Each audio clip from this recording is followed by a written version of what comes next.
is actually clear enough, I think, for me to explain to you, because you don't need to see what it really says. What I have here is I have a bubbles ballot. I actually have multiple bubbles ballots because places I'm at, a lot of the parents find what we just talked about a better way to understand a debate and why they're having trouble deciding and who wins. Because when you don't have that framework, all the arguments appear equal, which I can explain to you why that happens, but you end up with 17 arguments. When you do have this framework, there's really just two that matter, which is how are we deciding? Okay, from that, does it clearly go one way or the other? Oh, look, it does, or it doesn't, and you kind of go down. So this here is a ballot where it says gov value, meaning AF value, good government. Counter value from the negative, maturity. Both are crossed out. Here's one point down. I'm going to call it a criteria, but we don't know. Good governments are mature. Oh, what does that sound like? The intermediate merging of values that always happens. They valued good government. They valued maturity. Everybody agreed. Well, then we can just go with good governments are mature. They merged them. Great. Now what? Plan and debt is a huge problem. Then over here, knowing you're failing, got cut off specificity, so they objected to a point from the affirmative team, making a specificity argument. There's an X over it, meaning these people beat it. And then there's B1, B2, B3, B4, which I can only assume mean 4 burdens. Burden 1, burden 2, burden 3, burden 4, placed on the plan. All 4 of those B's are crossed out, meaning the people proposing the plan overcame those 4 burdens. Therefore, these 3 points are the only ones left. They're all standing. Gov wins, AF wins. That's real simple. It can get more complex. Here's a value debate. Society will, anyway, I'm not going to go through it like I just did that one. It's a little messier, but you still have the same result. And then here's a policy debate, which got wacky and crazy. All over the place. And the judge ended up being, they created this thing called the victory box. And Gov won A, B, C, D, Op won A, B. We'll see if they decided to go for Gov on that. They sure did. So they labeled, oh I see, A, B, C, D. So they have labeled the still standing bubbles and the still standing bubbles, and then they saw what those did in the information hierarchy to render their decision. So this is, for me, the running mental model that's always going on in a debate round, whether I'm participating or watching, is some arguments are linked to other arguments. And the best debaters do what Ethan just came up here and puzzled with me and said, well, couldn't you make these arguments next to the taco truck's application outweigh at that level and then agree to their value? Yes, you can. The best debaters are conscious of which decision they're making, and they make some decision good enough to sustain the entire debate round. That's what a negative strategy is. 2 minor issues. So let me ask first, are there questions about that? Because we're going to shift gears a bit. But that's sort of the big picture, understanding what's going on in a debate round. What questions does that prompt for you? How do you choose which strategy to go with? That's what we'll cover next. So I'm going to dive into, next segment is, what are the best strategies? I think the biggest application from this bubbles one is make sure you have one, and don't do other strategies while you're trying to do one strategy, because the lines all get blurred. Yes? Would it be hard for judges to follow what you're saying, especially if they're used to flowing the other way? If you're flowing with that bubble format, which is really different from the other way to flow in a lot of ways?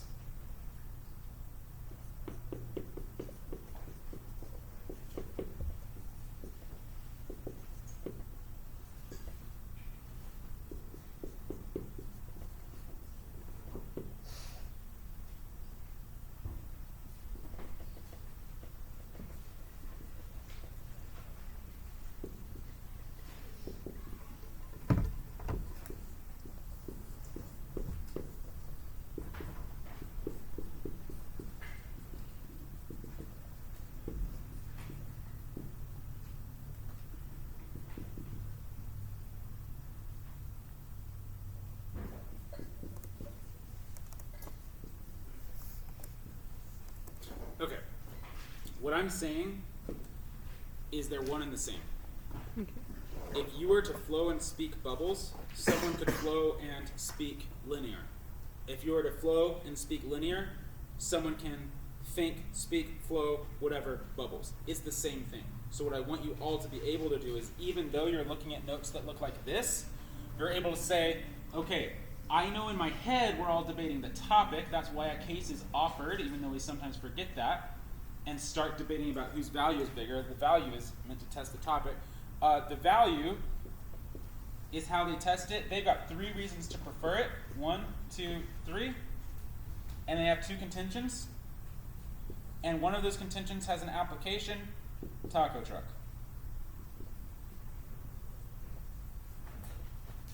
So both of these look the same to me. Okay. And they can look the same to you. And if you were to communicate from here and somebody were taking notes, they would take these notes. Mm-hmm. Does that help? Yeah.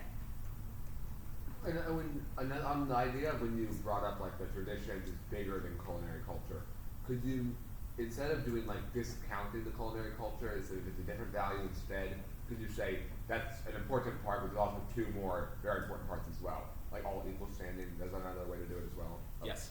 Yes. All the ways that you could draw lines, cut lines, put greater than, less than signs or arrows, this leads to, that leads to, all of those are ways. And I think that's why I like putting the bubbles in my head, is because when you look at this, you don't see that.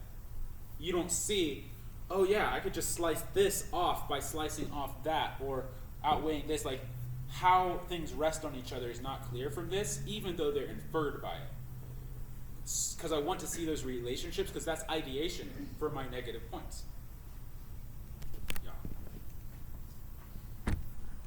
So you may never flow like that. I'm not really recommending that.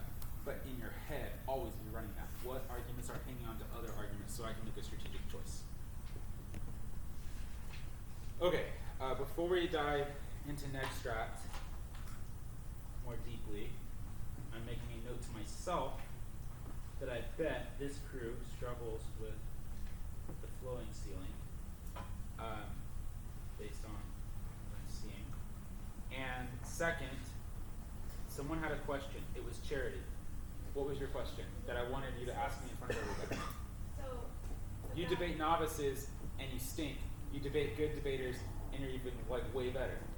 Yeah. What else have you noticed about the novice debates? Like, why do you think it doesn't go that great?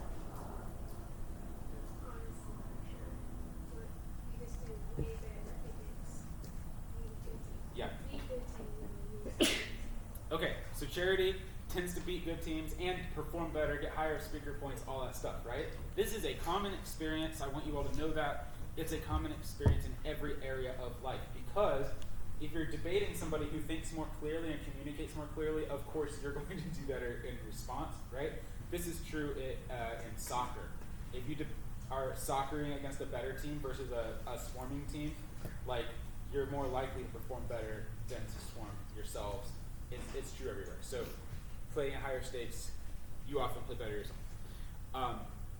How to play at mismatched stakes.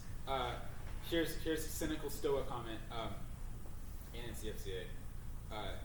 Why is it that in every other sport we have this concept of divisions, but in every Stoa debate tournament, an 18-year-old who placed at nationals the year before essentially starts over and can debate a 12-year-old?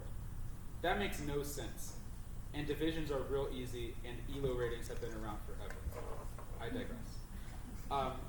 You're going to hit that. So what do? How to debate a novice when you're decent? The way to debate novices when you're decent is do not crush them. That's thing 1. Do not crush novice. Do not spin the novice in cross-examination or any of those goofy tricks that people teach you. You guys don't know what spinning a novice is? Explain. Enlighten us. Okay. What's your name again? Who hasn't debated before? Abby, here, come up here. I just want to ask you some questions, okay? How many times have you wanted to debate? Quite a few, actually. Okay. And did your mom bring you here because you begged her to, or I guess, like, how did you end up here today?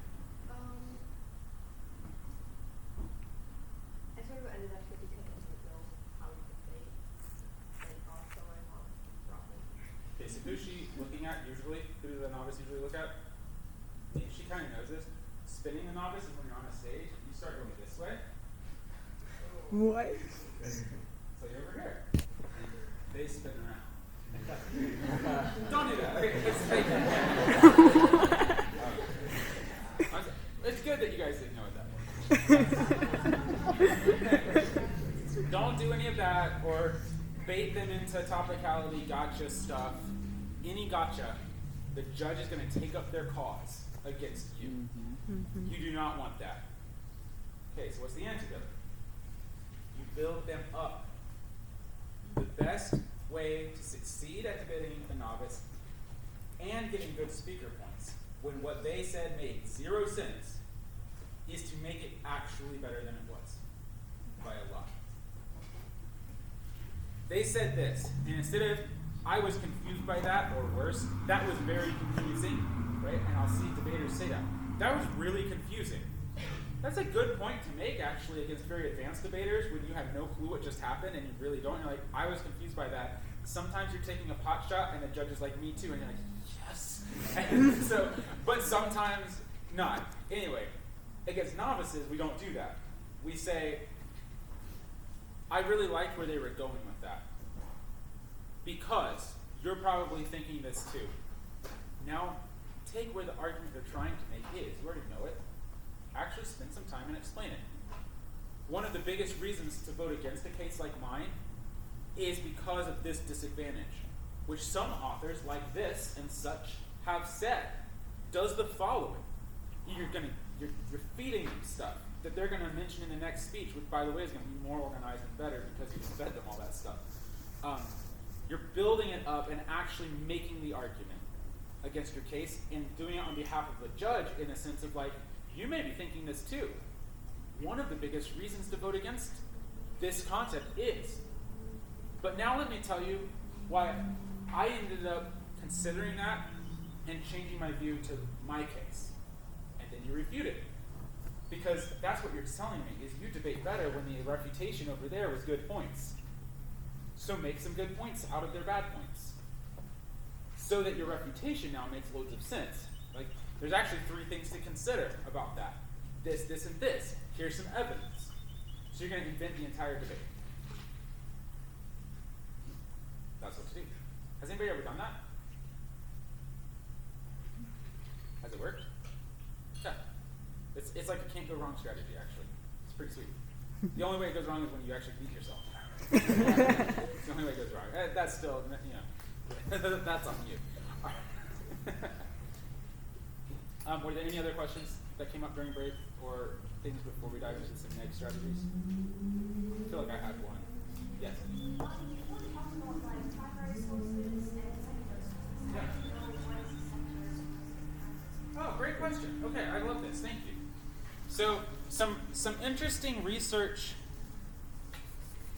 sorts of arguments to know, and this is one that I would gladly follow up with Laurie on more, and in fact, I think I might have a video on, to some extent, is research standards. Boy, this is going to be tiresome. Do you need another wet one? The wet one did not help. Oh. It's okay. I'll just write big. We'll get it sorted at some point. Maybe some of that spray stuff, the expo spray. That's what we need. Anyway, so when you're researching, you have primary, secondary, and tertiary sources. And it could go even more. Like I just don't know what you would call a fourthiary. And the primary is like a witness or somebody who did the research. So the primary source is like the guy who went to the taco truck and ate from it, and met the people. Then a secondary source is someone who heard the story and wrote about it. So if you are researching finance and you read somebody explaining this is how the system works, and this is what some studies found. They got a bunch of footnotes. Well, they're a secondary source. Secondary sources are really good as long as they're staying true to the primary material. Primary material is always better, but usually it's really dense and hard to read. Tertiary is something quoting a secondary source. Okay, so this is Fox News interviews somebody who was a secondary source. You know, Malcolm Gladwell is a great example of a secondary source. He writes books like Outliers or whatever, but in those books, all he does is he takes research and he popularizes them. If he appears on a TV or radio show or gives a speech at some event and they're interviewing, now this is like tertiary. Now, here's what's crazy. Have any of you heard of WorldNet Daily? I once was in a debate where they literally, this was their evidence. They're like, oh, it was about medical waste, okay? So this is an environment year case. Like, there's this medical waste problem across the country, and their only source was this WorldNet Daily, where they quoted, so WorldNet Daily quotes a guy who has heard another guy say that ambulances everywhere are dumping used scalpels, and there's these waste trucks dumping things rampantly upon the shores and beaches of South Carolina. We gotta stop that. Urgh, fear. So that's not really a good source because the eyewitness isn't even involved. Does that make sense? So these are the levels. Journals are the best secondary sources. Books and the original research publications are the best primary sources. And you want to stay away from tertiary. Wikipedia is a great place to start understanding a topic, and then you click their footnotes and you're usually into secondary. Now you're researching. Good. You can quote that stuff. You click their footnotes and you go find the primary source when you really want to know. So I'll give you an example of this. One of my debaters and I this year, we were in the early part of the season looking at some of the big themes of multiculturalism and assimilation. And a lot of people were talking about the German, the Third Reich and Nazism and stuff like that. We just decided to skip some level. Like, let's go pull up Mein Kampf by Hitler. And we did, and we word searched it. Guess what words are in there? The words from your resolution. So we grabbed a bunch of quotes from Hitler. But it's going to be really fun because those quotes are going to be quoted and they sound really reasonable. And then you're going to find out who it was. Well, that's an example of primary research. The best kind of research to do. Does that answer your question? Yeah, it does. Cool. Yeah. What quotes were in Mein Kampf about the resolution? Go word search it yourself. Josh. Yep. Assimilation is very in there. Yeah. Actually, let me see if I remember. There's one actually pretty cool concept he had in there. He basically said that some cultures, such as Germanic culture, are generative, and some cultures, such as Jewish cultures, steal other people's cultural ideas. And obviously the generative cultures are the better cultures. The other ones should be stamped out. There you go. Okay. That was a good question. Were there any other questions before we dive? Alright, so here's my plan for the next segment of the afternoon is I want you to all be capable of the negative strategy that wins the most debate rounds and understand kind of all of the negative strategies that are available. Okay? And then we're going to practice them in our kill shot impact report. When we practice them, here are the two things we're going to practice on. We're going to practice on an LD case that one of you brought, and we're going to practice on a policy case that one of you brought. Therefore, seeing that that's going to happen about 2 hours from now, I would really like to find out what those are right now, so that as we're working towards that moment, we can at least be thinking about, a negative strategy for that case. Okay? Can you help me find this? I need one LD case and one policy case to work with. You have a policy case. Yes, Rick, you. a couple of them. Fantastic. And you do LD? Yeah. Okay, you have an LD case. Go. Or I just need to know about 30 seconds worth of what they're about. Okay, so tell me what the LD case is about. Okay, so basically my values of human rights and like normal detention, assimilation, upholds human rights. I want you to back up. Whenever somebody asks you what your case is, tell us your thesis, not what the mechanics are. First. What's the point of your case? That assimilation upholds human rights. Better than multiculturalism does? Okay, alright.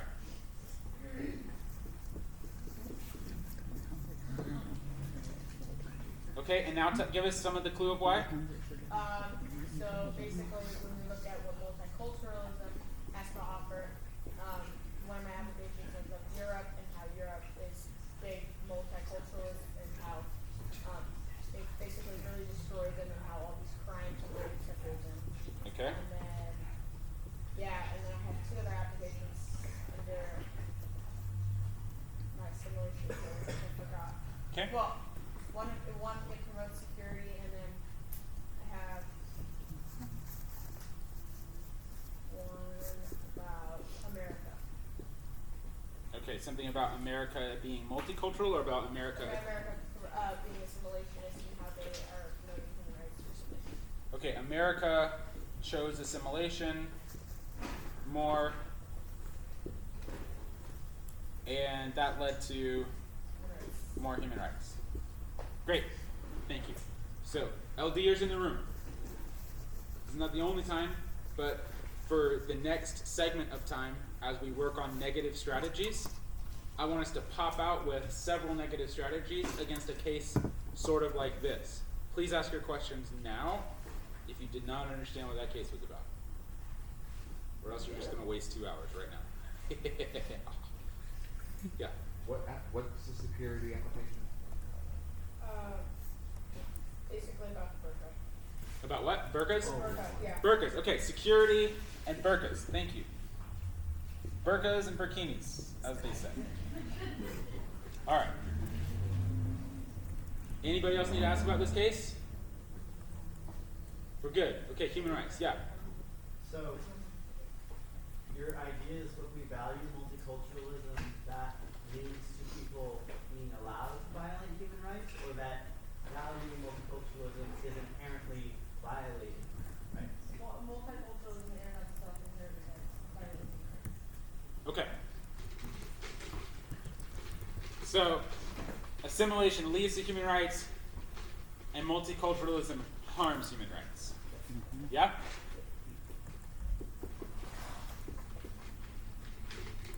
Do any of you flow like this? I hope you do. Good, okay. Yeah? How do you define assimilation? The process, sorry, fair enough.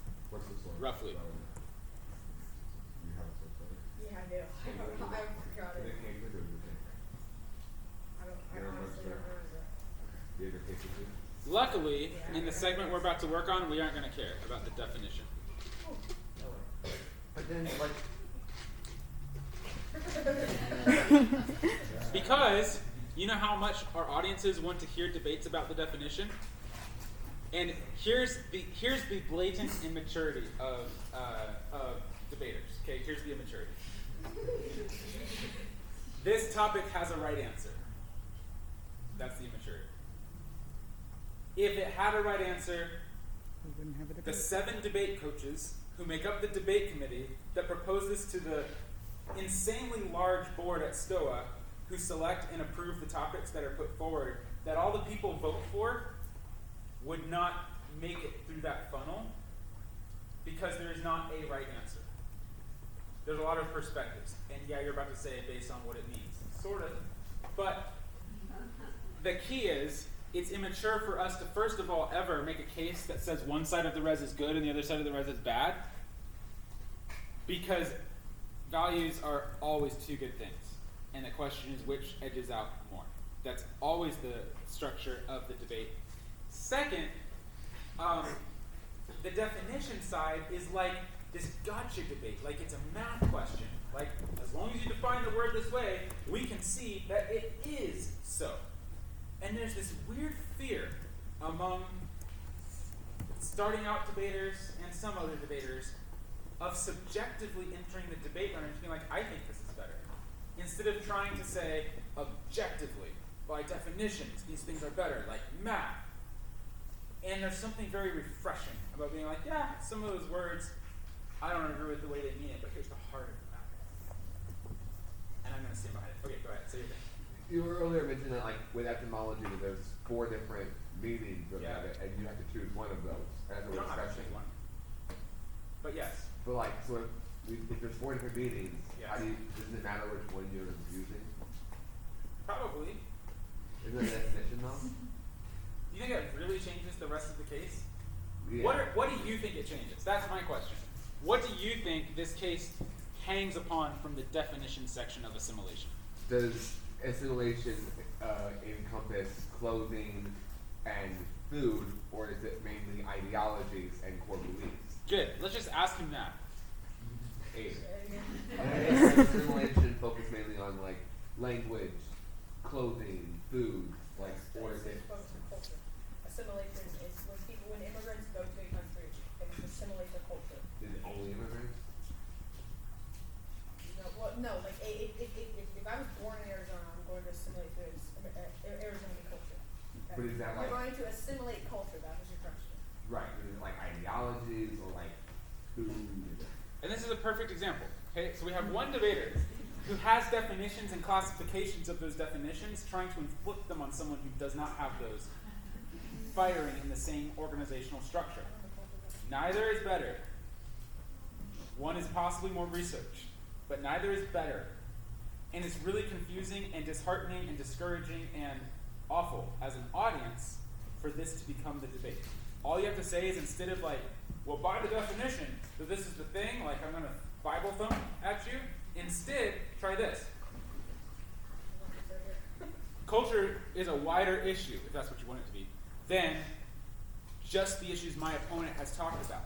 It includes this, and this. Shouldn't we, in a debate about assimilation, consider all aspects? Well, that's what we're going to do today.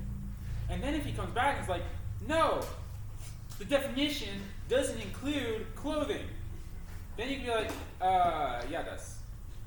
But you don't want to have to go there.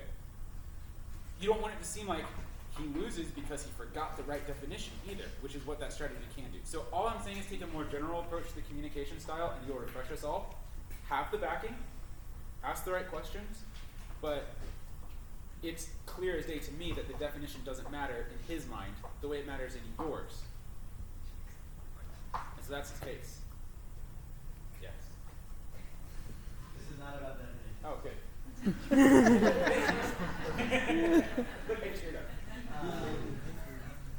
You said that it's an immature case to say one side is good for the value, the other side is bad for the Yes. value. So you're saying that values have to be equally achievable by both sides. I'm saying that if your starting position in the debate round is that something good is bad, and only your side is good, and the other side is actually bad, you are the most unreasonable person in the room. Okay. So it's true that multiculturalism can be good if we look at it from some perspective, if we're trying to achieve some goal. And I thought the whole point of the value debate is to take two values, like human rights and social progress, which are the lamest values to compare against each other because, as you pointed out, Yes. they are inclusive. But let's take human rights and social progress. The point is, one side certainly achieves one of them better, one side certainly achieves the other better, at least for the purpose of the debate. And then the debate is not for all values, assimilation is better, but for this value, assimilation is better. Are you saying that that idea of for this value, assimilation is better, and multiculturalism is not good, like that is not something you should do? Mm-hmm. That's what I'm saying. I'm saying that the reasonable approach is to say this line of perfection, it's okay to say that social progress gets us 96% of the way there, and human rights get us 99% of the way there. Which is better, human rights or social progress? Human rights? One does not have to be bad to be, by comparison, worse than. Right. And mature value debating recognizes that both sides are always good. Assimilation and multiculturalism? Assimilation and multiculturalism. They are not mutually exclusive concepts. It's not a scale where Satan's at one end, God's at the other, and you can replace them. I will grant you that assimilation and multiculturalism are further along these lines than some maybe topics have been, but they are not here. Can you name some good parts about assimilation? Sure. Can you name some good parts about multiculturalism? Sure. There's some definitions. Oh. That's it. And so if you walk in and say, yep, too bad my opponent was handed Satan as the side, it's just not reasonable because they're going to come up and you have arguments and there's no need for that. You don't have to take that pill. You just don't. So what I like to show as an alternative to this is kind of math-based. We went to get you some scrub. Thanks. Well, we didn't, but somebody did.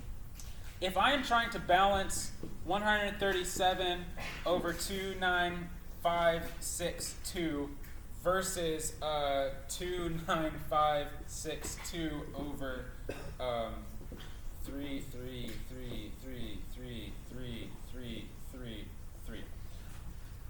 I don't intuitively know which of those two numbers is bigger. So just work with me if you do intuitively know, and let's pretend you don't. How do you figure that out? Which number is bigger in math? I think that the 137. I literally said just pretend you don't know. I'm trying to make it so that you don't know. Okay? So in math, if you're given a math problem, and maybe it's more like 17 over 35 versus 34 over 68. Okay, that's pretty close. Okay. How do you find out which one's bigger? You make them into decimals. Yeah, that's my point. You say Decimals aren't accurate. You say 137 divided by 29,562 is a certain decimal. Let's say it's like. Oh yeah, you're right. You could go for a whole number. Okay, how is everybody taught? That's funny. I've never had that answer. I like it. You're right. If you put this divided by that and push the equal sign in a calculator or Excel, you would get some decimal number. The way that we're taught math in this country to do it is to create, we're taught to create a common denominator, which is the bottom number. There's a numerator and a denominator. Maybe homeschooling has changed. I don't know. So, yeah. So what we want to do is make sure that the comparison framework is the same, and then you just multiply the top numbers by whatever you had to do to get the bottom numbers to be the same, so that you're comparing these two things by the same number. Okay? Let's just pretend I didn't say any of that, because I clearly messed it all up. And let's just go with this. Justice versus liberty. Which is better? Well, it depends on how you compare them. If you compare them, one versus a standard that it meets, and the other versus a standard that it meets, you will have gained no answer. So the only logical way is to find a standard that both can reasonably be measured against. Yeah, that's the value. Ta-da! So, thank you. So if you don't have a value that can reasonably measure both of these, all you've done is chosen a one-sided value. So it's like this. It's like me saying in a topic where it's, let's go back to food because it's easy, ice cream versus pizza.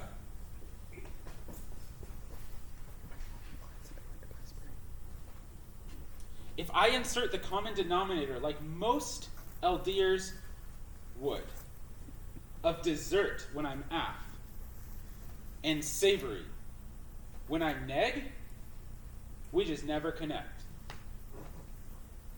Two ships passing in the night 100% of the time. 100% of the time. So where's the crux of that debate? What's better, savory or dessert? Boom. So we create a debate that's denominator-based instead of numerator-based. We create a debate that's about the values proposed by the teams instead of about pizza and ice cream. There's no debate about pizza and ice cream. We're literally the whole time debating savory versus sweet. Well, the way that you guys end up doing that is making it about human rights versus justice. And every year the topic changes out. And it's still about justice, liberty, human rights, quality of life, the same boring stuff every single time that all by the end is like, yeah, they're sort of close. Because the debaters are selfishly seeking that denominator that slam dunks their side definitionally. By definition, ice cream is sweeter than pizza. Ha ha ha ha. Gotcha. Well, that's not a debate. Right. That's actually not a debate. It's not debatable that something which is definitionally matching to one thing and another thing which is definitionally not matching to that other thing. Which one? It's a logical statement. It's a truth statement. It's a fact. A non-debatable fact. Like, nobody would throw you in a debate round to say, you must debate that 2 + 2 = 5. But that's what we've turned these debates into in LD over and over and over. So, you can do that and force us to have that debate. Or, you can say, I'm going to be the bigger man here. I'm going to figure out a fair way, thank you so much, to evaluate both sides by the same token. What could we use for ice cream and pizza? Calories? Calories. It's good. Party food. It's good. Cheapness. Proximity. Feasibility to achieve by this afternoon. Right? You can insert any number of denominators that fairly assess both. Should we get pizza or ice cream right now? Well, it depends on which is close. Maybe it depends on how hungry we are. Maybe it depends on... No, it doesn't depend on lactose intolerance. That's funny. I almost said that. But you see what I'm saying? Like, if we find something similar, then they can be compared in a fair way. When we find a measuring stick that only measures that kind of thing, well, we've just created a definitional debate instead of a subjective debate. Yes, ma'am? So do you feel that that is up to the app to define? Yes. And that the NAID should stick with that? But Yes. if they don't, Yes. should the app go back and fight for it and say, what should we do? So, if the affirmative team does that, you give the speech that I just gave, except you do it a lot faster. But you give a ice cream and pizza or whatever two things you want to measure. You say, look, if you're debating which is more valuable, air travel or sea travel, by speed, then you choose one. By fun, roominess, and legroom, you obviously choose the other. That's not a great comparison because they're not the same way. They don't get compared on those terms. We have to find something unified, which I propose as the counter value. So instead of doing the same thing too, I'm going to propose something and then I'm going to say, here's how both sides can be fairly measured by this. And that's the first reason to prefer my counter value. It's the first thing that made a debate. I have a video online about this. It's about 12 minutes long. It's on the @ethosdebate.com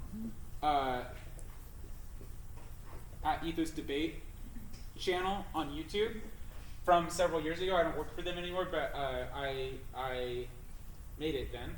And it's something like syllogistic case structure teaches this. So if you wanted to look up more, and I also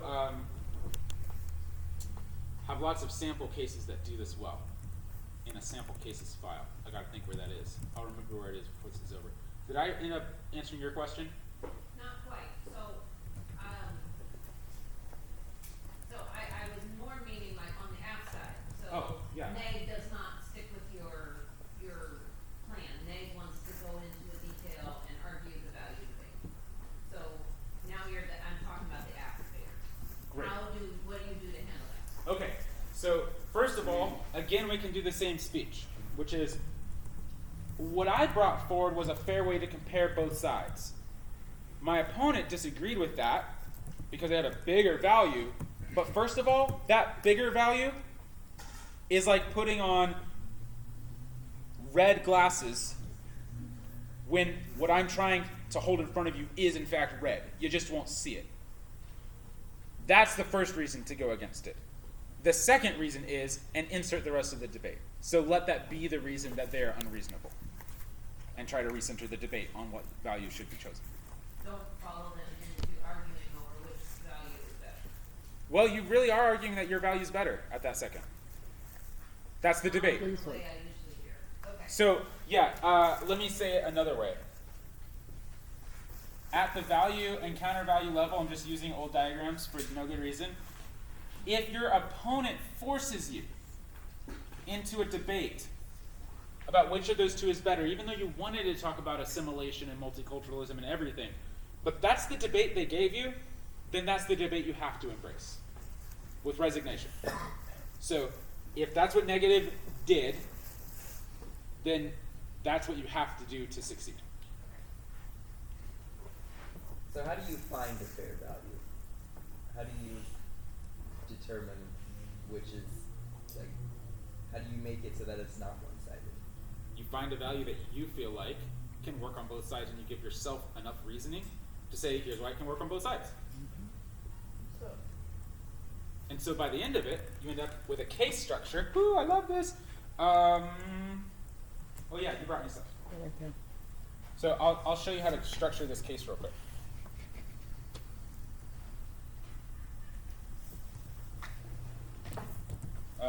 Don't be a stranger. Can somebody come help me? Like this. Take it off. I guess I don't know my own strength when I'm blinding markers. Somebody ask me a question. It can be biopic. I don't care. I have a question. Yeah.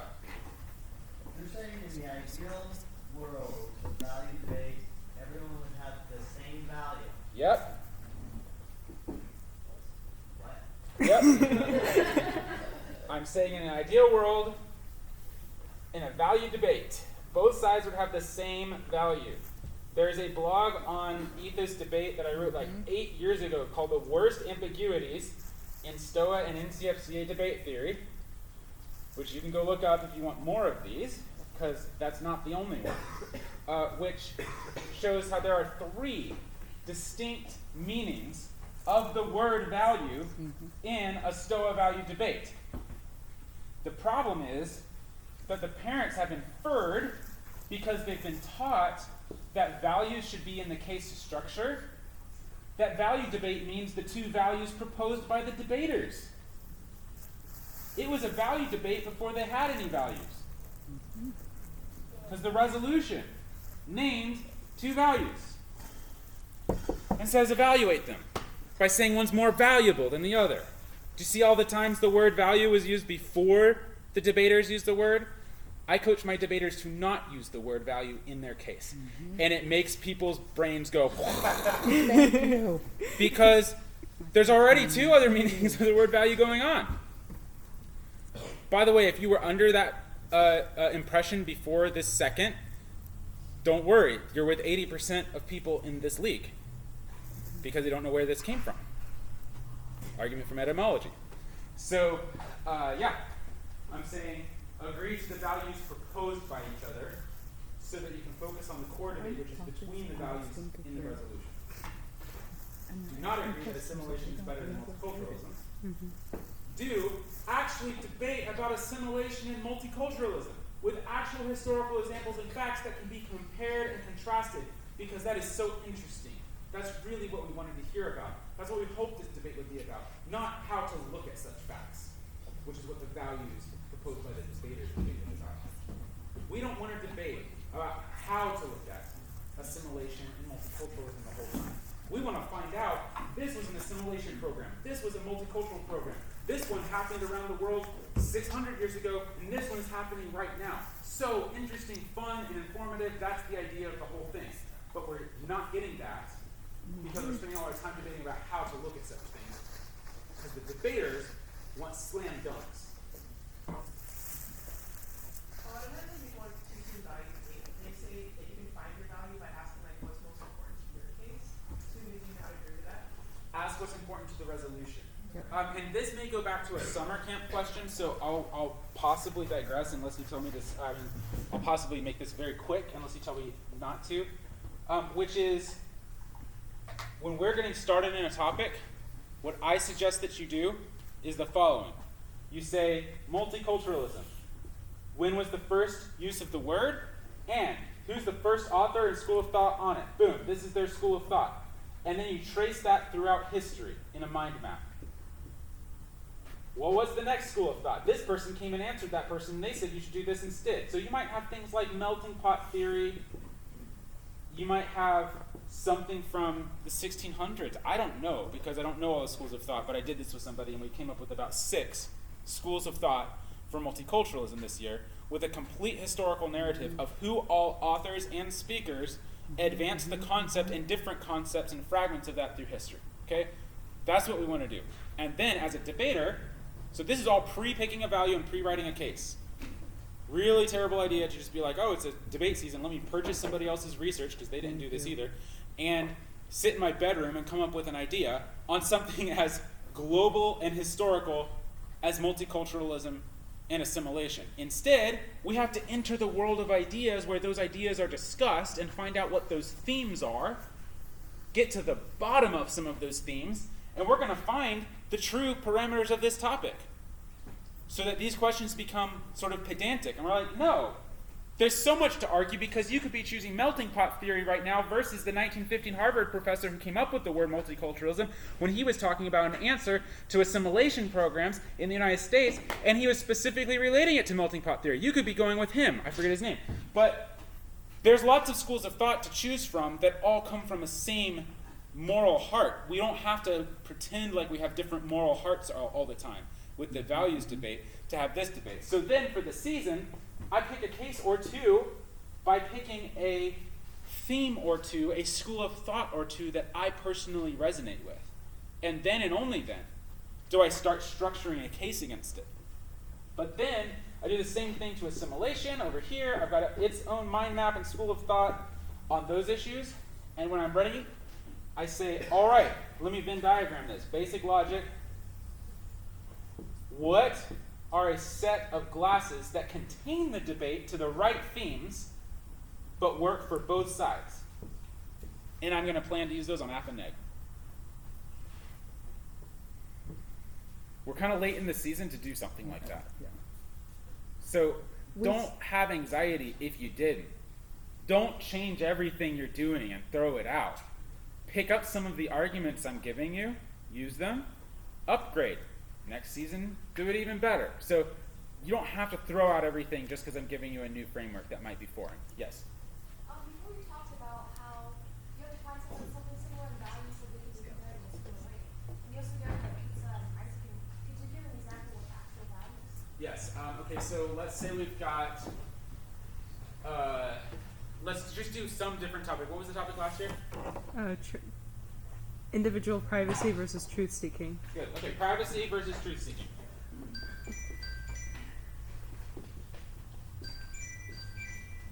This one's so much easier.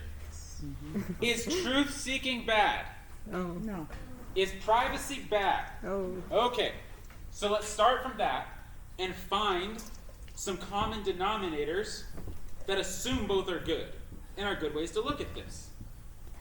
Really easy. Safety. Oh, by the way, this is in criminal procedure. In criminal procedure, thank you. Safety. Really good considerations for both privacy, personal safety, and public safety themes. And for truth-seeking, and how that leads to safety. And both personally and privately. Ooh, I'm starting to see a distinction.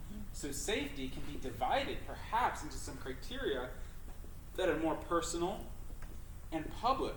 And I can see some of the macro themes of this topic being about more of a individual point of view, and more of a, I don't want to say collective because that implies something, I want to just say more societal. I'm going to say micro, and I'm going to say macro. And I'm starting to write down some of the big themes. Neither of them fail or pass on these points. That's not what I'm looking for. I'm not looking for One is all the way, the other is horrible. I'm looking for attributes that we can notice, because now, with something like this, I can say, cool, what does the research say? And as I research it, I'm going to find pros and cons on every attribute for both. And I'm going to be at this level. And now all of a sudden it's going to be about how well did I research and formulate these arguments to be able to explain. So that's the engage in the world of ideas approach to this. And when you do it, it's so powerful, because you come up here and they're debating this, and you do what happened with the girl with the economics thing. You're like, my opponent just mixed 3 schools of thought. That was really easy. I think the justice year, maybe that was the year before, or one before that, where it was like, my opponent just mixed and matched retributive and restorative justice concepts inside of one case. But the people who came up with and advocate systems on that hotly and completely disagree, because at their core, those ideas don't work together. And they don't balance. You kind of have to pick one or the other. Here's why. And so you're at a level of fluency in the topic that the black and white, all good, all bad, cop-out approach keeps you from getting to. I'm not trying to judge where you are this year. You are where you are, and it's okay, and you're doing fine.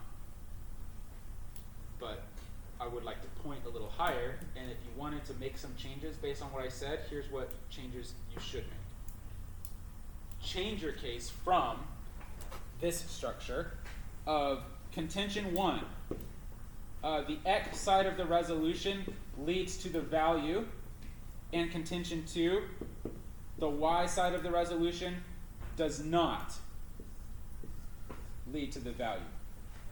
Instead, you'll know you've got it, and you sound reasonable, and the judge isn't in a pickle.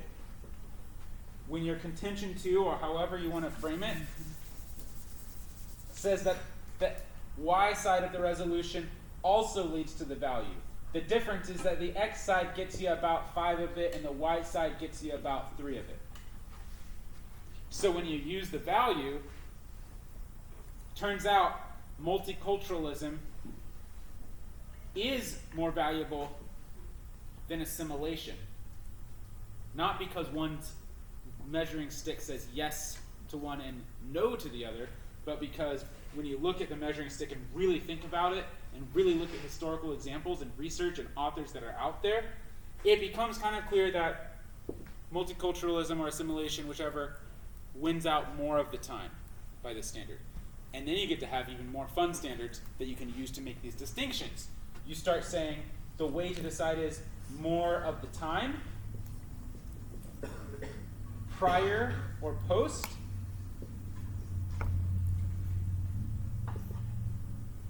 foundation or pinnacle. And that's where you and your opponent go to. And you're like, well, it is true that more of the time multiculturalism leads to these sort of outcomes by that standard, but when it's the most monumentous times in history, we're talking global changes, megatrends, it turns out that it's assimilation that's the one that gets us more of this value. Let me paint that picture for you by taking us through our last major transitions into the industrial age, or from that age. And so you're taking, both of you, the same facts that you're looking at together through the same glasses that you're looking at together, and you're taking us all deeper into them.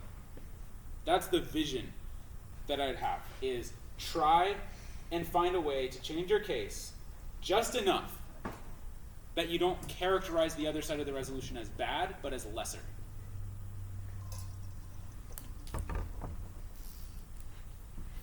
And if it's lesser and it conflicts with the one that's better, then wouldn't that make it bad if we have to choose between them in a conflict? If we have to choose between them in a conflict, why do we have to choose between them in a conflict? Usually we prioritize such things. But what defines a priority?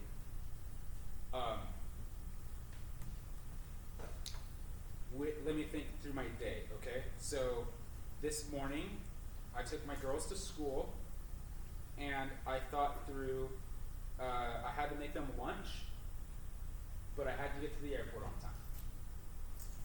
It's during rush hour. The airport's 45 minutes from their school. How do I prioritize what to put in their lunch boxes versus the time we leave, and oh shoot, I have to feed them breakfast, but the breakfast that I thought I had, they used it in a science experiment last night. These are the priorities of my day. Nothing is characterized as good or bad. I just have to choose which value I'm using. The value I chose was get somewhere on time. So I can be here, on time. Good value. Okay. Well, we're going to drive to McDonald's. That's the choice that I made. Now, did I just choose exclusions of anything? No. I'm just like balancing, okay, I still want them to eat something, even though it's like sort of not something, it is something. And I'm going to go ahead and pack them a lunch. Maybe that makes up for it, and I'll get there on time. That's the reality of how decisions work at the national level, too. And I've been there. Other life of mine was as a strategic intelligence analyst, doing like biodefense stuff. And those are the same decisions you have to balance there. They're just like up here. You've got a guy outside that door with a backpack who looks like there's wires coming out of it, has been pacing back and forth. Something's up. He looks very strange. Cops come up. He looks at it. It's like, something's wrong here. And he has to make an instantaneous judgment. Do I tackle the guy, see if that's a bomb, keep these people in here safe from possibly nothing, thereby sacrificing that guy's privacy rights? Or do I go through the proper methods of truth-seeking and walk up and ask him something, which may lead to the triggering of this bomb if it's there or not?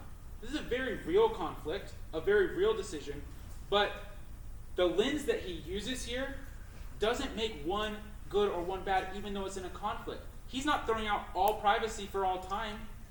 He's saying in this moment, at this time, with that guy, I'm going to take his privacy for a second. Okay. So. But he's also not going to strip him naked. So he's not going to take all his privacy from him. He's going to look in the backpack. So you're talking about not making use of the values and what's going on is absolute, so that privacy in your decision between the conflicts is inherent in that. But I'm asking, if we're looking at the scenario and you choose to prioritize something and it has to conflict in that scenario with something of the other side, then in that scenario, prioritizing that part of his privacy would be bad, right? The part of the privacy you decided to take from him by tackling him. I wouldn't use the word bad. I see how you're getting there.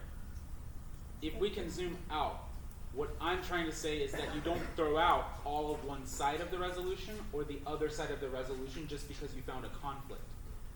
Tomorrow, it may be at the TSA. And they're like, you know what, we got metal scanners. We'll wait and see what happens. And they choose the other direction on the same topic, but the government did not choose, just because of one example and another example where they went different directions, that for all time one thing is more important than the other. And they didn't throw out or choose all of it at the exclusion of the other.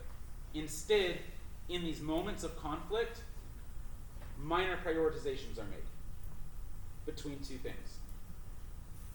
That's all I'm suggesting. So it's not a all or nothing binary. It's more like 51-49% sort of thing. Okay. And I have two temptations, but I'm going to pull my 3 back and forth rule. I kind of want to just pull out your case and work on it, but maybe we could do that over dinner or something. And let's take a look and see if maybe we get to the same page that way. The other is I could pull out some cases from this year that I wrote that do balance, in my opinion.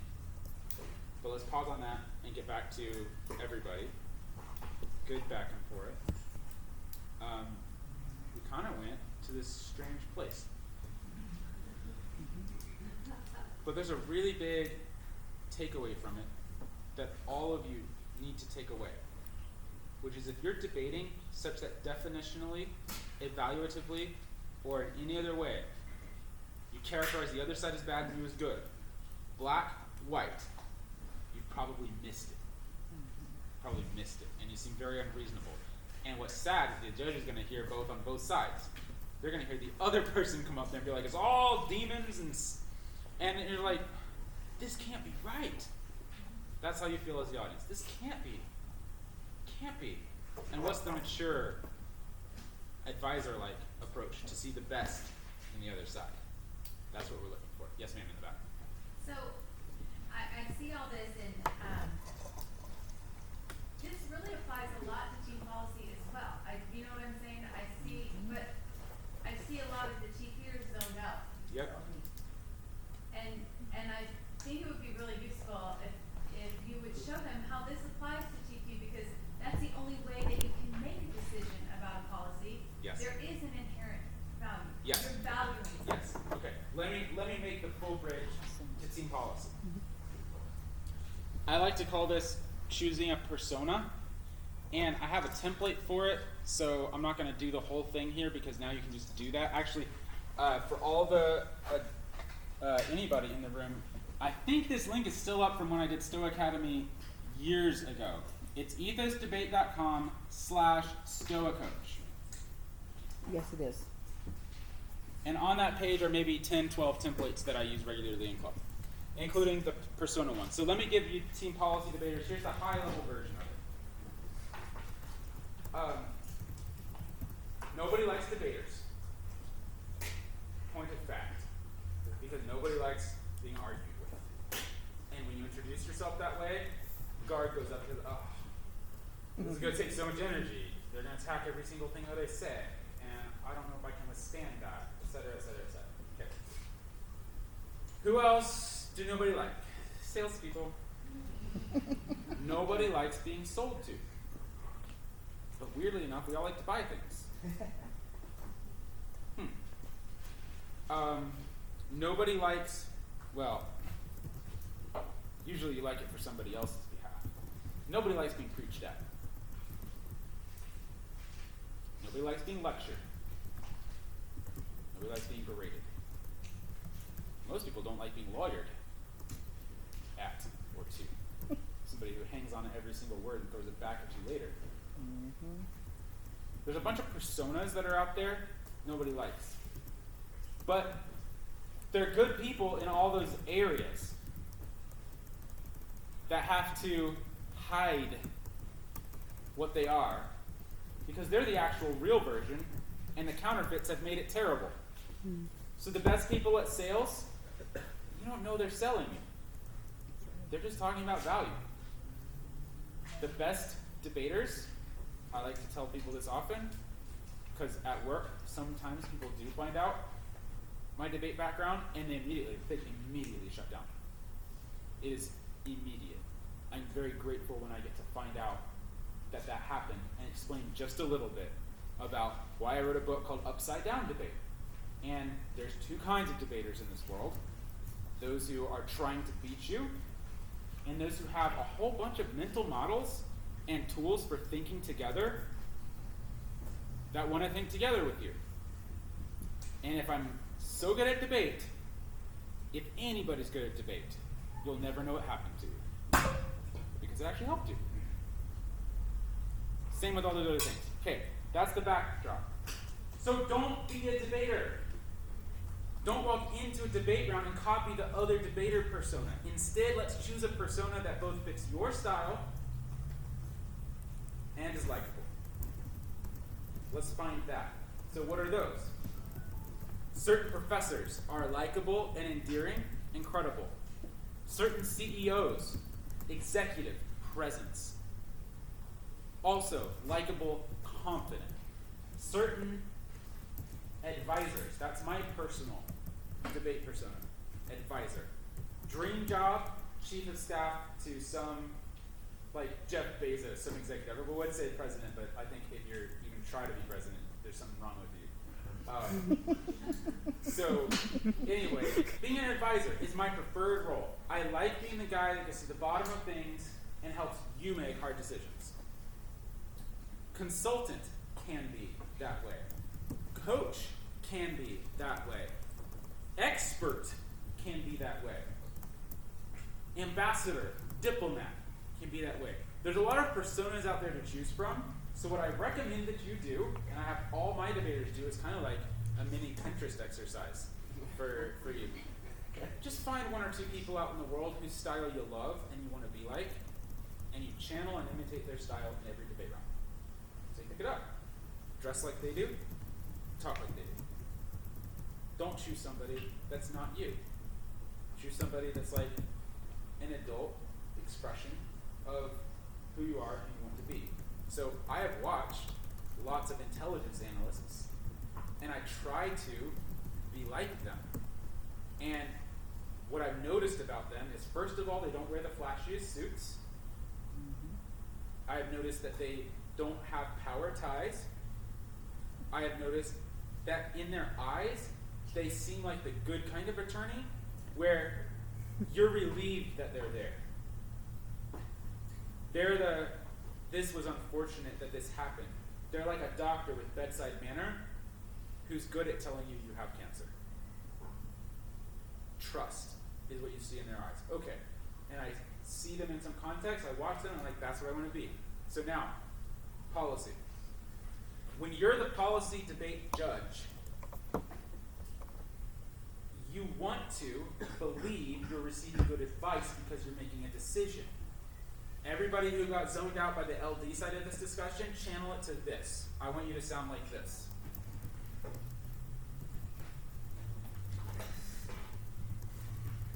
You have an extremely difficult decision to make today.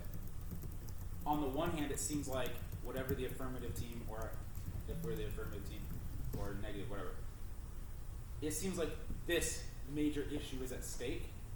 And on the other, we presented that this other giant danger and risk is at stake. And you're the one who has to make that decision about which way we go. I would not envy being you right now, because a lot of good has been said by both sides. So the best I have to offer is how I look at those two questions together, and I think if I were in your shoes making this decision, here's what it would come down to for me. Insert value, test of the test. It would come down to long-term financial stability.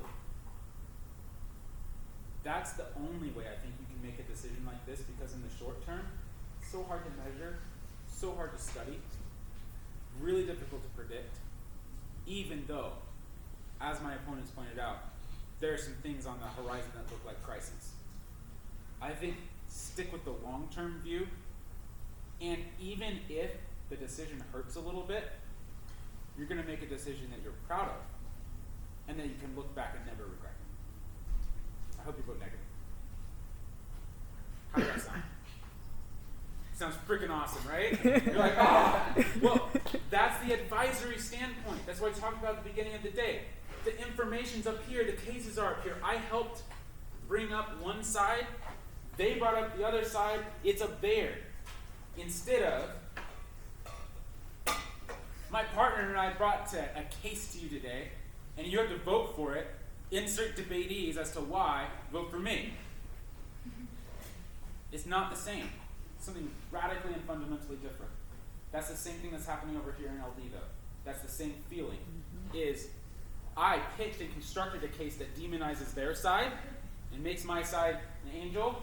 One of my debaters, actually now I just remember this, she said this really great. She predicted at the end of her AF case, this answers your question. At the end of her AF case, she said, two things are going to happen. I forget what the first one was, but the second one is, my opponent is going to come up here, and he is going to vilify my side. And it's going to be examples that he picks are all going to be from my value on its worst night and his value at date night. And those aren't even the same.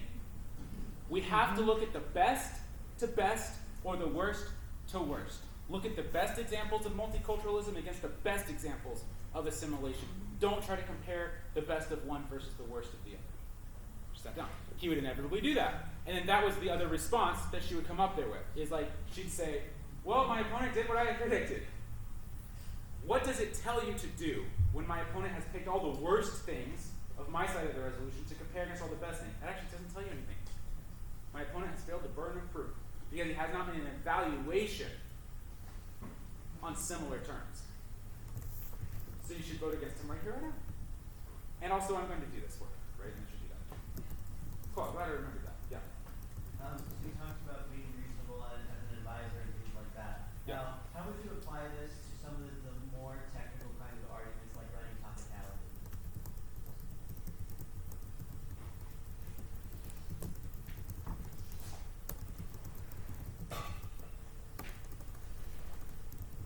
You came here to make a decision about the financial system, and I came here to advise you about that. I have reams of advice for you about the financial system, and I think in this speech what we're going to do is I'll probably talk about some of the biggest issues that are facing us today to show my point even more, which is that my opponents have not brought the right issue to be decided by this group. Because here's what a debate's about. A debate is about one side saying something, and then an educated and informed other side testing that something, and then a reply. That process is like purifying gold. It refines the decision so that you are informed and able to make a decision. When my opponents bring to this kind of a forum a topic that is loosely related, but not ready to be tested by me or decided by you, if you did make a decision today, you'd probably be making a poor decision because you're only going to hear one side, because it's not supposed to be tested in this format. It's not supposed to be here. And you know what? If you were a CEO and you hired a consultant and you said, hey, fix our profitability problem, or at least tell me what to do, and after 3 months of research they walked back in and they said, yeah, your product line in Europe has some big challenges and you don't really have a marketing plan, but we saw some research on how green is a more positive color, and so we decided we're going to propose to paint bathrooms green. They'd be right, and you'd say you're fired. I think you should fire the affirmative team for bringing to this important moment in our history a chance for us to make financial decisions, something like that. How's that? I feel like, so does that come after making the claim about that not being topical? That is that's before or after. So then I would say, here's how. I'd say in the middle of that, I don't know because we don't know what's topical, but that's what the pill that I would put it in, yeah. Okay. Okay. So I was thinking like plans where it's related in terms of you are affecting this one thing that is related, but the benefits of that are related to something else. And so it's a complicated topicality argument, and you're trying to show that to a judge while also being persuasive. You think that's basically what you just did, you basically addressed that? Yeah, just insert some slightly different stuff, but it's the same thing. It's like the reason that topicality matters is because the judge is supposed to make a good decision. You're ready to help the judge make a litany of decisions, but not this one. Okay. That's it. So you can maintain the persona, I guess is what I'm trying to say. There's a lot of ways to apply it, yeah. When you say you run topicality, you should not run their arguments. You should not run on-case arguments. Here are arguments you could run. You could run off-case arguments. You probably want to know what an off-case argument is. Do you know what an off-case argument is? Okay, yeah, so you would run off-case arguments. Alright, cool. Okay. That was like good, but weird. Do you feel like that applied to the policy debaters what you were hoping for? Yeah, but as you're continuing through, it'd be really good if you know, as you're talking the rest of the weekend, that you're pointing out that policy isn't just this thing that exists independent, that there is a mechanism, there's a reason why we value this policy or why we value it. So if you would Yeah, you know what I'm going to do is I'm going to put as a PS if we get to it. I would love to show you all the unified theory of debate that puts all of value and policy and fact debate on one diagram and uses the exact same words for all of it. I think that might be valuable to you all. Yes? That would be good? You want to do it? You want to do it? Okay, you have to take notes. You have to draw a box. That's all I'm going to ask of you. Draw a box and throw some words. Okay. Let me think how to do this. Fast.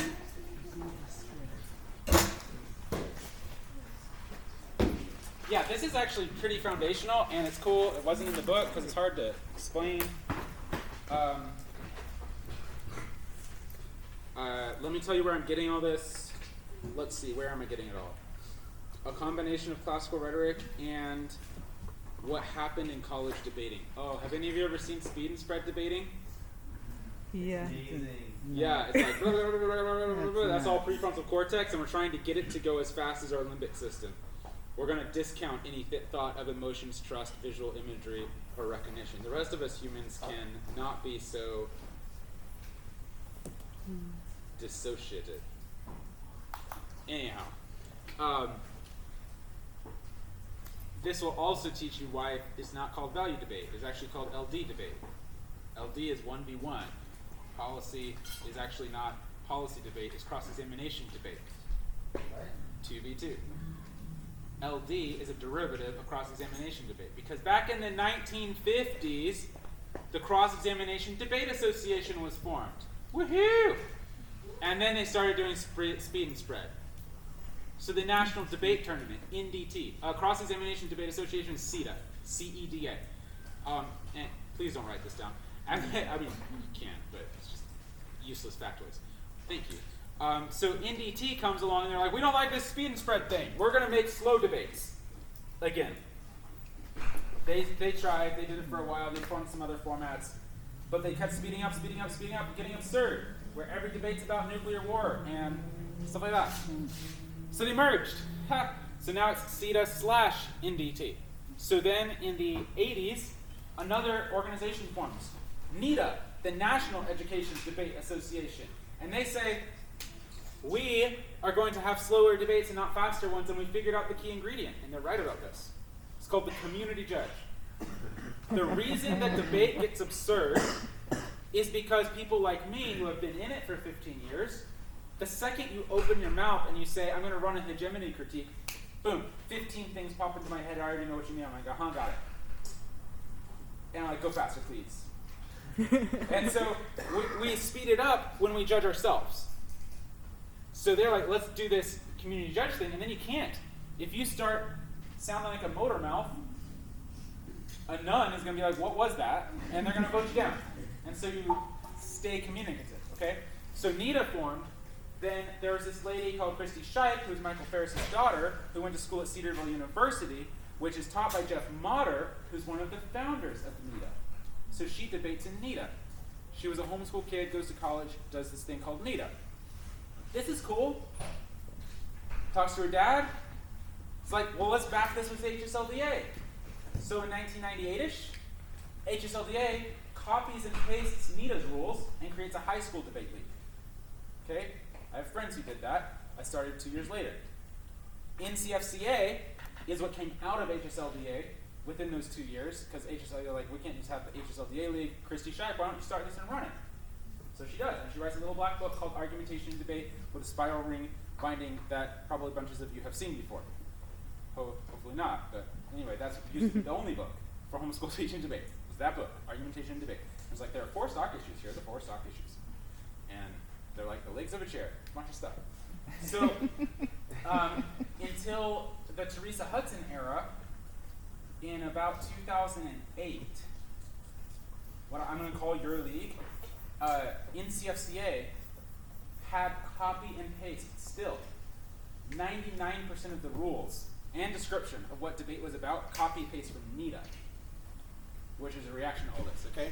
So that's sort of the history, but the problem is a lot of people, handoffs along the way, lost touch with what this is all based on. Such that when I go to a STOA board meeting and I ask the 9 people sitting there, how many of you have ever had any training in speech, debate, or rhetoric? One person raises their hand. That doesn't mean they're bad people. They're great people. But they're leading a speech and debate organization, and they don't really know that much about speech and debate other than what they picked up by putting their kids into this. But the people that was handed off to all kind of go back to Christy Scheidt, who did it for 2 years and had an inspired thought. Let me start this league for homeschoolers, okay? Because of that, so many misconceptions from debate have happened because there's a standard cycle of put my kids in this for 3 to 5 years, pick up what I think I picked up from the last people, and you end up with a judge orientation where somebody says values are what this kind of debate format is about. And one team will propose a value, and the other team will propose another value, and they'll debate about which one is better, and you'll choose the best one. And that has zero connection to any of it.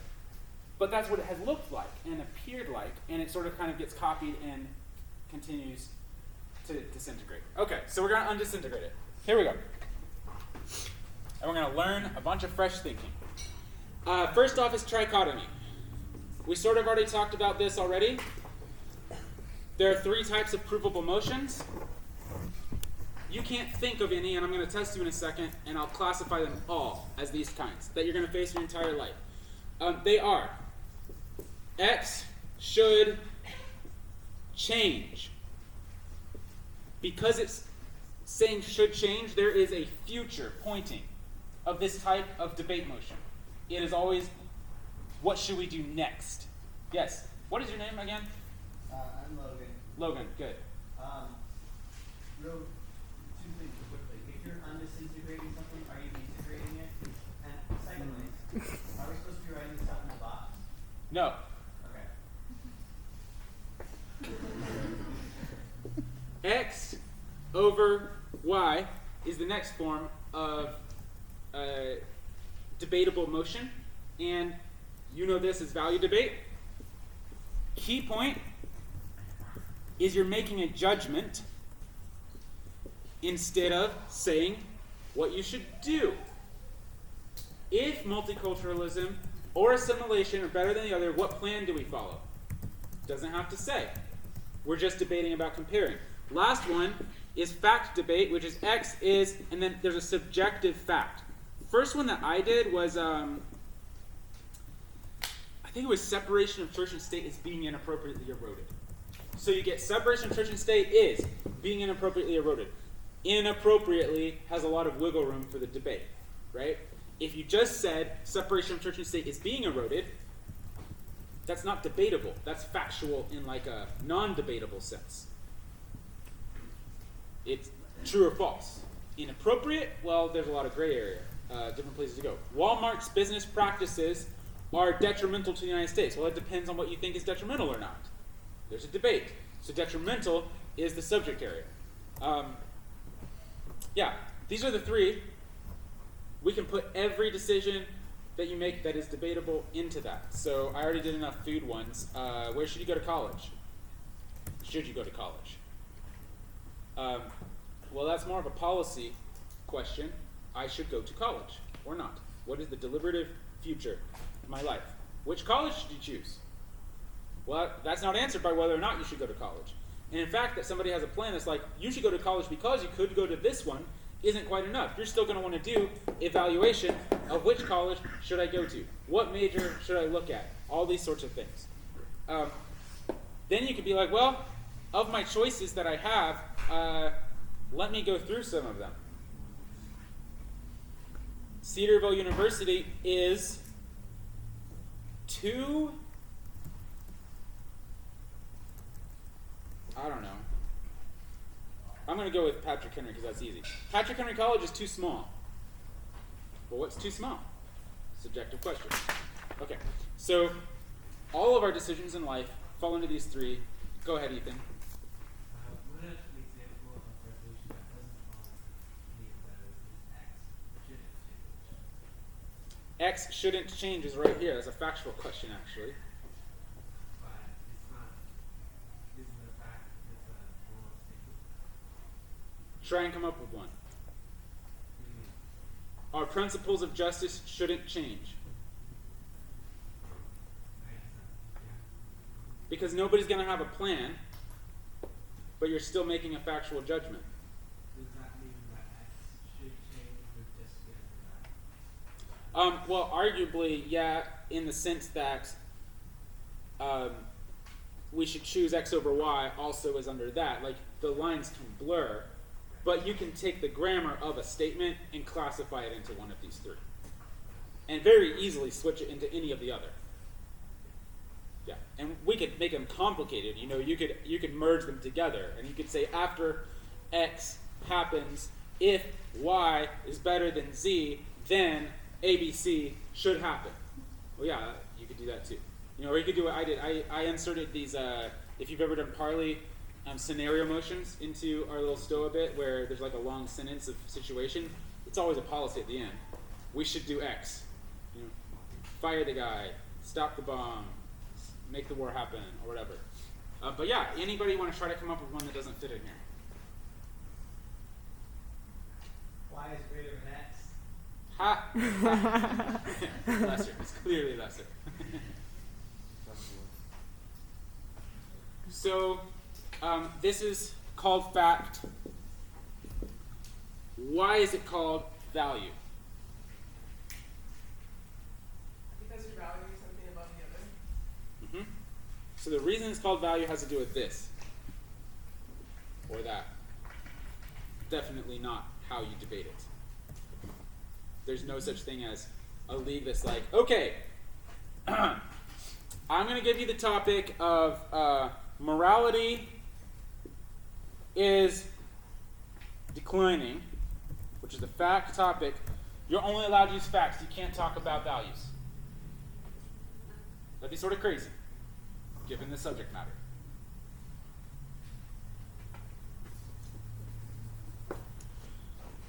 Individual privacy and truth-seeking. Can you think of concrete ways a government does those things? How does the government pursue truth? It sends people out there and investigates things and does trials, all that stuff. But that's not moral, right? But those are the policies that we follow that help us do individual privacy and truth-seeking, which is what we're comparing. There's no style that comes from these things. It's just, as a debater, what does it take to prove these things? There's very specific burdens you should meet. Yeah? If the resolution is, let's say, this resolution is a policy res, how you have to argue as a fact, but then like it said, how would that happen? What would that do? Okay, that's like giving me a resolution like the negative team should win this round. It's a joke. So it's like, it's a tautology is what that is. So that would not be debatable because by the meanings of the words, it cancels itself out. Yes. So it's a false statement, I guess.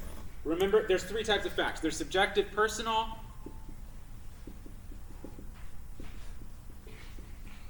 objective, and subjective. I'm forgetting the word. I'm just going to say external because that's what the word means. I'm forgetting my 6th grade logic now. What you just said is meant to be an objective statement. This is. As opposed to, I think this is. Well, that's the difference between objective and subjective. 2, this is how math works. That's not this kind of debate, because it's not really. It's a fact-finding investigation. This is a subjective debate. But not the kind that's like, I personally think this. Because that's unevaluable. Alright. That sort of bores you guys. But the way to debate these things is the same. It's the same. You need evidence to prove points to make the topic true or false. What's evidence? Oh, you were scratching your, draining your fingers of blood. Yes. I don't remember all 8 or 7, 6, 7 of them. Yeah. But personal experience, expert, stud, logic, and I forget the rest. But you said it a handful. Hold on, guys. Yeah, this is from classical rhetoric, Remember? statistics, precedent, and law, maxims, and rumors. It's rumored that this person's running for president. It's rumored that the United States was behind the Stuxnet virus. That's not as crazy as you think. It's rumored that this secret operation happened. It's rumored that there were some corrupt people on Wall Street. Some things are rumor is the best proof. Okay, so the word evidence in court, what does it mean? Proof. Proof.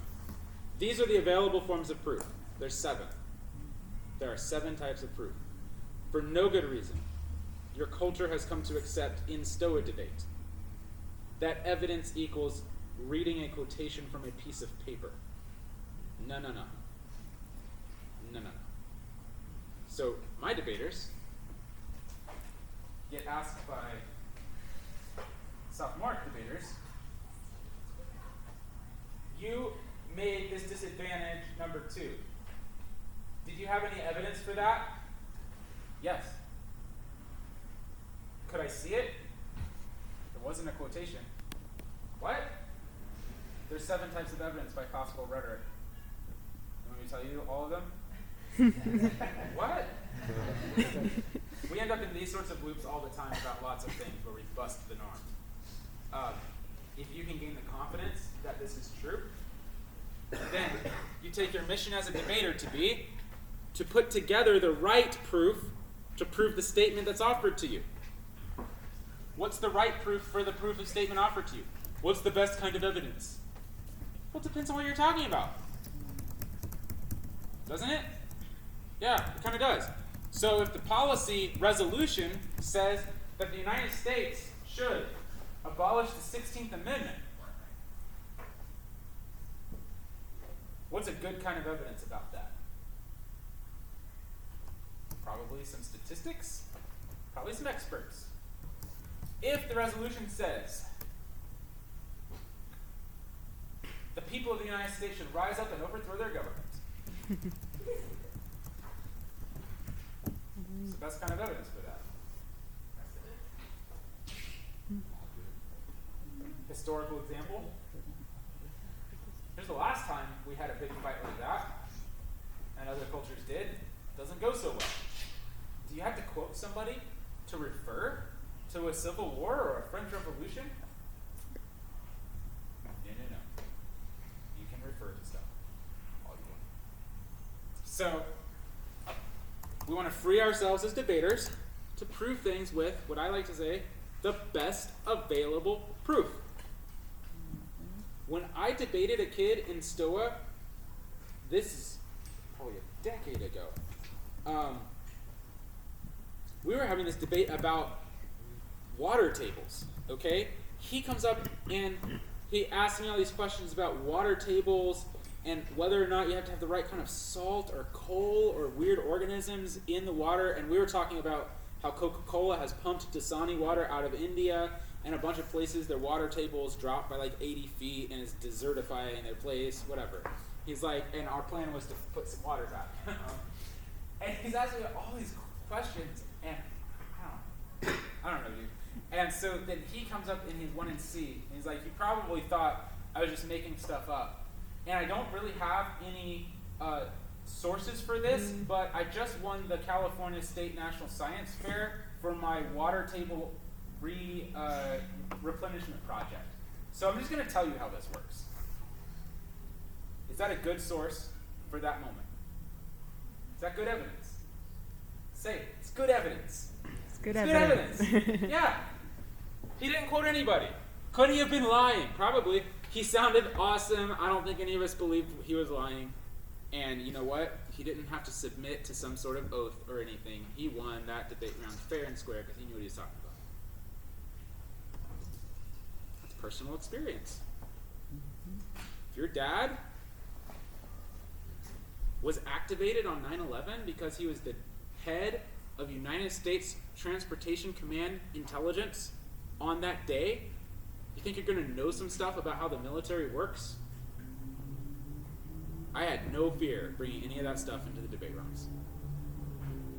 You just had to have the confidence to do it and recognize that you're not beholden to custom if you know the real source of information. Okay, now let's put all these types of arguments on the map. Here's the square.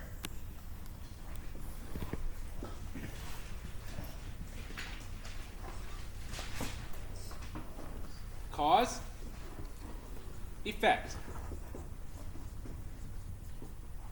current, future. They sound pretty similar, don't they? What do we call the current cause of things in debater land? The status quo. The squo. What are some other words that are normal, plain old English that don't sound weird or technical that describe current causes, things that are happening right now? Current state of things? Current state of things. Current events. Ooh, I like that. Current events. What else? Our world. Our world. Observation 1, our world. Current news. Present time. Present time. Here's my favorite, trend. Trends and megatrends. I love talking about that. In some circles, in research circles, they'll say drivers. These are the drivers of what's making our world be the way that it is today. Themes. You know what's the absolute worst word to explain current cause?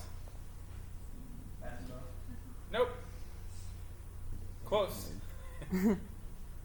But actually, like, people use that in everyday parlance. In medias res. What? Exactly. Okay, good. There's a debate word that's used here. And it doesn't trigger any of these meanings in our head, but it means the same thing. What? It's the stock issue that's confusing. Inherency. What is inherent in the status quo? Inherency means that I happen to know, because of all that history that I told you about, Jeff Motter has a book called Argumentation and Debate that's the college text on this. It's that thick. There's 3 kinds of inherency. Do you know what they are? Top left is current, bottom right is. See, it's like useless because you've learned this phrase, inherency. You don't really know what it means, and you don't really know what to do with it. So it just becomes this rule, like one leg of a chair, which doesn't mean anything to anybody, but we think it's important. Okay? We're gonna break that up. So first of all, let's learn the 3 types of inherency. They are attitudinal, existential, and structural.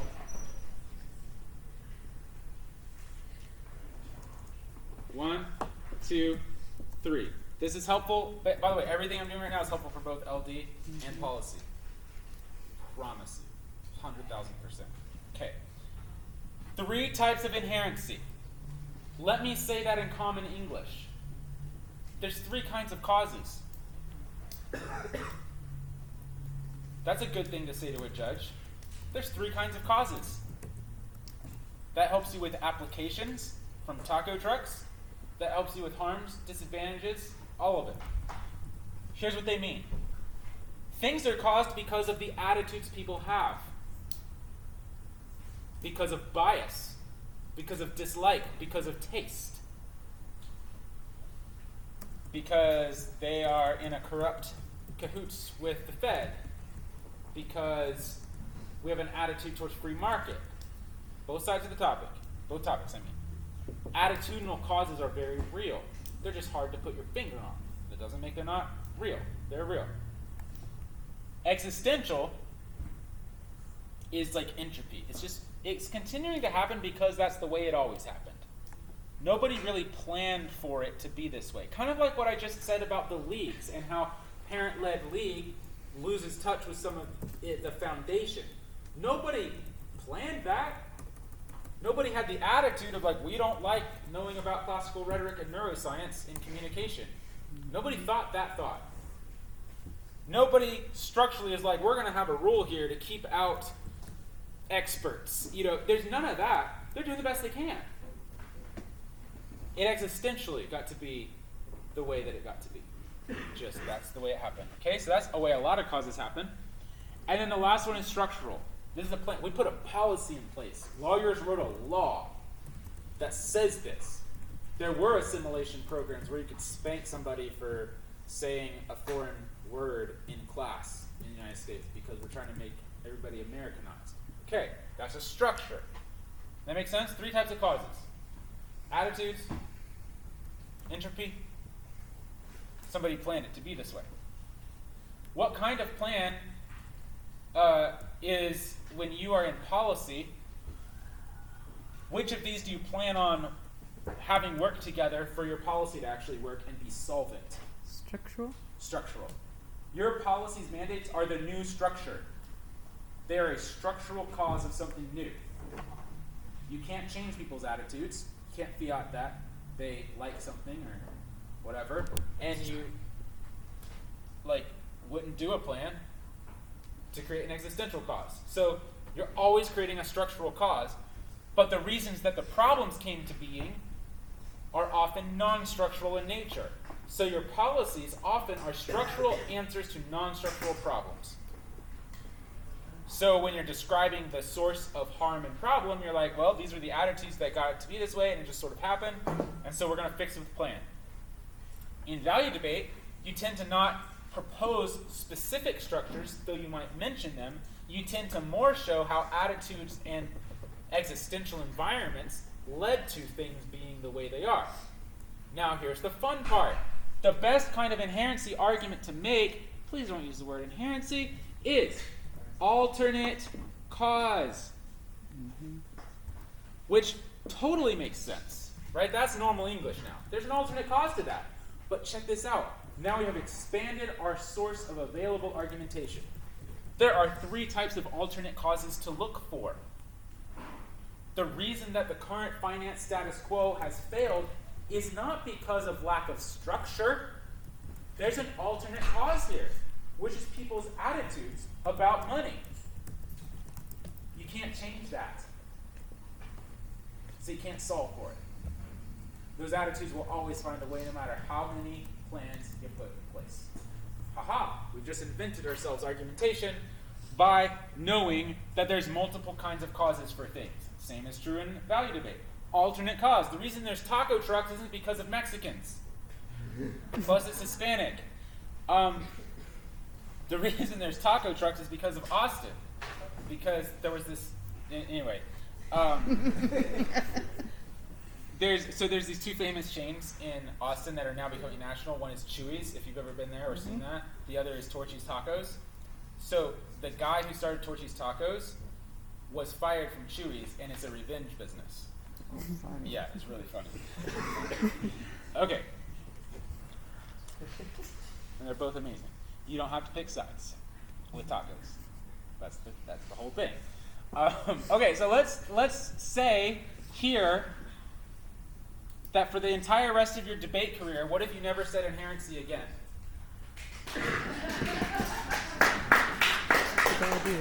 And you actually knew what you were talking about, right? That'd be cool. You're going to have to, because other people are going to say it, but you're going to say inherency, which means causality. Inherency, which means the trends. Inherency, which means, and you're going to throw the life preserver to the audience who, when they said the word inherency, inside was a black sphere and nothing else, and that's all. It's just stayed that way. Yeah. So you're telling these two policy debaters not need inherency. Yes. Is this like an altar call for debate? Yes. This is like, hey guys, for some strange reason, when Debaterland became Debaterland in the 1960s, and the rest of society went on, you know what? The stuff they're talking about is how to make everyday decisions and policies and things like that and compare stuff. But it took on a life and language of its own. Well, that's bizarre. Why don't we just stay on here? And so I try to teach people who first learn debate. They get debate. I usually have debates the first class because I don't think you need to know terms inherency and significance and stock issues or anything like that to be able to put proof to a point, which is what debating is. Put proof to a point. Ta-da! So I just think there's a lot of false anxiety around this, and we can just never learn it in the first place. But you live in a world that does, so I can't idealize that. But if you understand the argument map and latch onto from this day forward one word in each quadrant that you like, you can always take whatever they're saying and put it into that terms for the rest of your life. It's really sweet. This also has negative argument implications. Anybody know what a brink means in a disadvantage? Do you think you have to have one to make a disadvantage? Good. Okay. Brinks are trends. Links are causes. We can use negative lingo here too. Woo, fun. Okay, so all the language around something that makes a cause happens. I'm going to move these though because they don't belong on the current side of cause. There's a future cause, the new cause. What do we call that? Plan. The plan. That's a normal English word. I'm glad we can keep it. Plan. Now, the motion of the plan to somewhere else, what do we call that? Solvency. Solvency. So that the plan leads to some effect is solvency. Inherency, while I put it there, is really the motion of the current causes, whatever they be, and how that leads to some effect. How do we describe those effects? Advantages and disadvantages. Yeah, where do they go? The future effects. Okay. Advantages and disadvantages go here. Keep going. I heard other words. I heard somebody say harm. Keep going. How do normal English speakers say the word harm? Downsides, cons. Problem. Pros and cons. Okay, don't lie to me. The first experience you ever had with debate, when you heard the word harm, did it sound strange to your ear? Sounds strange. Yeah. It did. I'll prove it. I went and debated at another place where they learned debate from a different school of thought, and they came up there and they said, our case has 3 ills. That's how weird it sounds to every judge at first. Mm-hmm. Why don't we just say there's 3 problems? That's what I like to do. And here's what's bizarre to me, okay? If you learn to debate in a way that doesn't teach you to ask why, which is the whole point of it, you end up with this kind of discussion, and it really happens. I'm open for cross-examination. Having just completed my 3-problem 1AC. Did you have any harms? Somebody over here is looking for you to have filled out a form. Like, you gotta have used the words, and because you didn't use the words, I don't know what's happening. And first of all, we don't want to be that person. But second of all, we want to actually know why we used words so that we can use synonyms. And let's intentionally use words that make sense to the judge and don't make sense to form filler outers. And demand that we have rational discussions instead of rules-based discussions according to predetermined formats. Okay, here's what's cool. Advantages and disadvantages go here. Harms can go here. pros and cons can go here. Why not? You want to really freak somebody out? Take your policy case and go like this. After definitions, I'm going to show 3 disadvantages of the status quo, and then my plan. Do you think that sounds abnormal to a normal human being? That sounds perfectly reasonable. Yeah, you're going to show why what we're doing right now has 3 downsides to it, called disadvantages. It is, in fact, disadvantageous. That's what a harm means. Vice versa, if you wanted to, don't, because it's already a bad word. You could, as negative team, say there's 3 harms with their plan. Harm 1. So these are fluid concepts. So we can actually just talk about pros and cons and problems and whatever on both sides. Okay. So plans lead to, through solvency, these things. We already said that solvency is usually structural in nature, but we might say it has an extra chance to work because of attitudes or existential stuff. Attitudes have shifted since that law was made. That's why we're changing it. There's more social stratification than ever before. Millennials aren't investing. Anything you want to say, that's existential inherency. So we could say that those forces help make our plan work. The same exact concept is solvency and inherency. Solvency is just inherency of the new plan. Inherency is just solvency of the status quo. And vice versa. So we've learned this weird lexicon of like pre-fiat is up here, and post-fiat lingo to describe the exact same concept. Cause and effect. Cause and effect, cause and effect, cause and effect.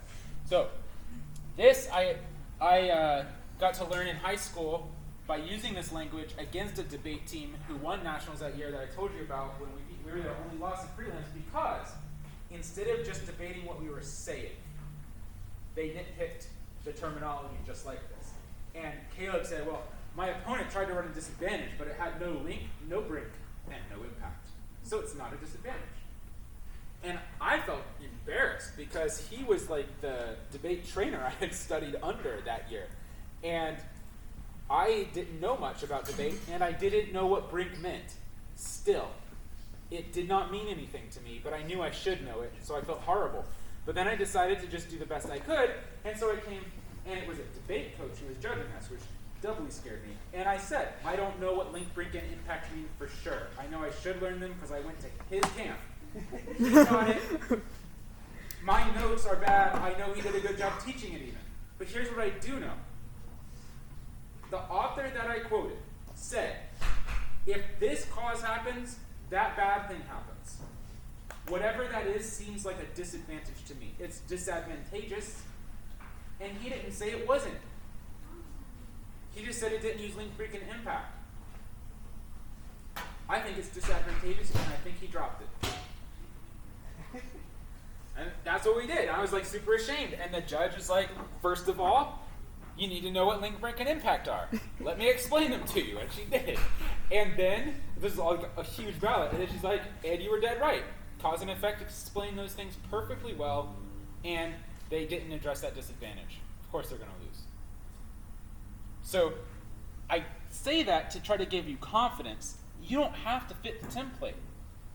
And there's nothing going on in debate that's actually that complicated, even though people have made it seem so. They made it seem so because debate entered weird debaterland in the 1960s and stayed there. And the source of what led to our league today came from that pathway instead of from some business guys and classical rhetoricians saying, let's form a homeschool debate league. That's an existential issue, right? These people should have filled the gap, but they didn't. So debaterland filled the gap, but it came with all this baggage.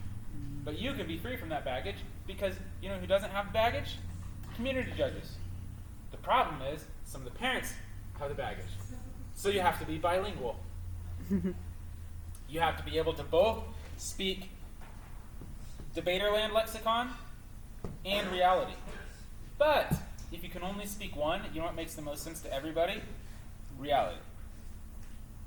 So start there, slowly pick up, toss the things around in your mind, talk to your friends, whatever, until you feel like you understand, okay, yeah, there's 3 types of inherency, and here's what they are.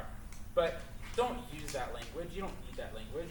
Use normal language, and it'll be fine. And then when you get the mixed panel, someday, when you're in out rounds at nationals, and you're like, if I could just communicate this, succeed, but oh my goodness, I really do have a nun, I really do have a judge, I really do have an attorney, I really do have an expert, and I really do have the debate coach from insert X famous debate school. How do I do this? And you start saying things like, the disadvantage that I want to propose to you today has such a huge effect that it outweighs everything you've heard from the affirmative team. There's a direct link, by which I mean cause, from their plan, that, and you just use both. You become bilingual, and it works. Okay. Now we get to have more observations, though, about the debate theory of it all. Hopefully this blows your mind. Where's presumption? And what is presumption?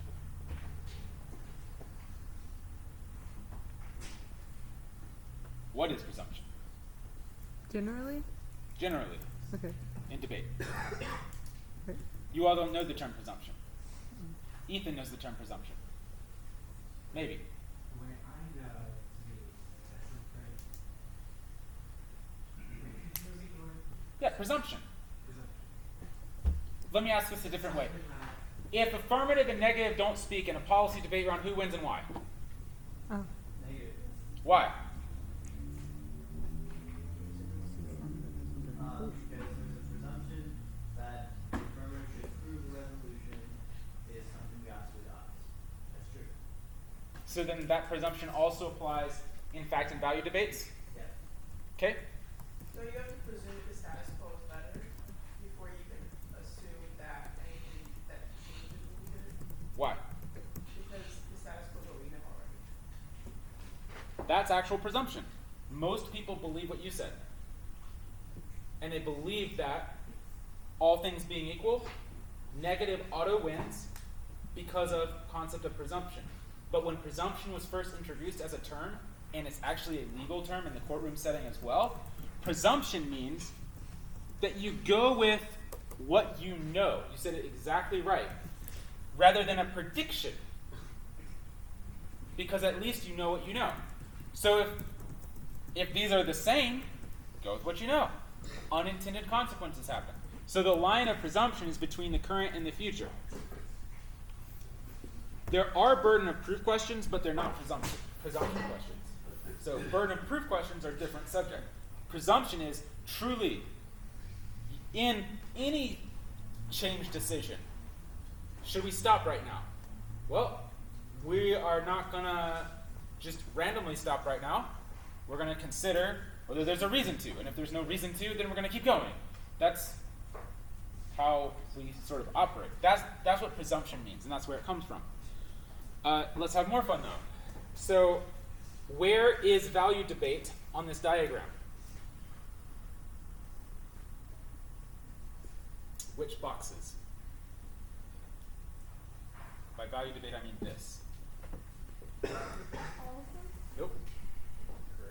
Are you comparing two different currents? Okay. Because there's no status quo. Yeah. What's the status quo of multiculturalism? What's the plan? Nothing. Right. The cause and effect.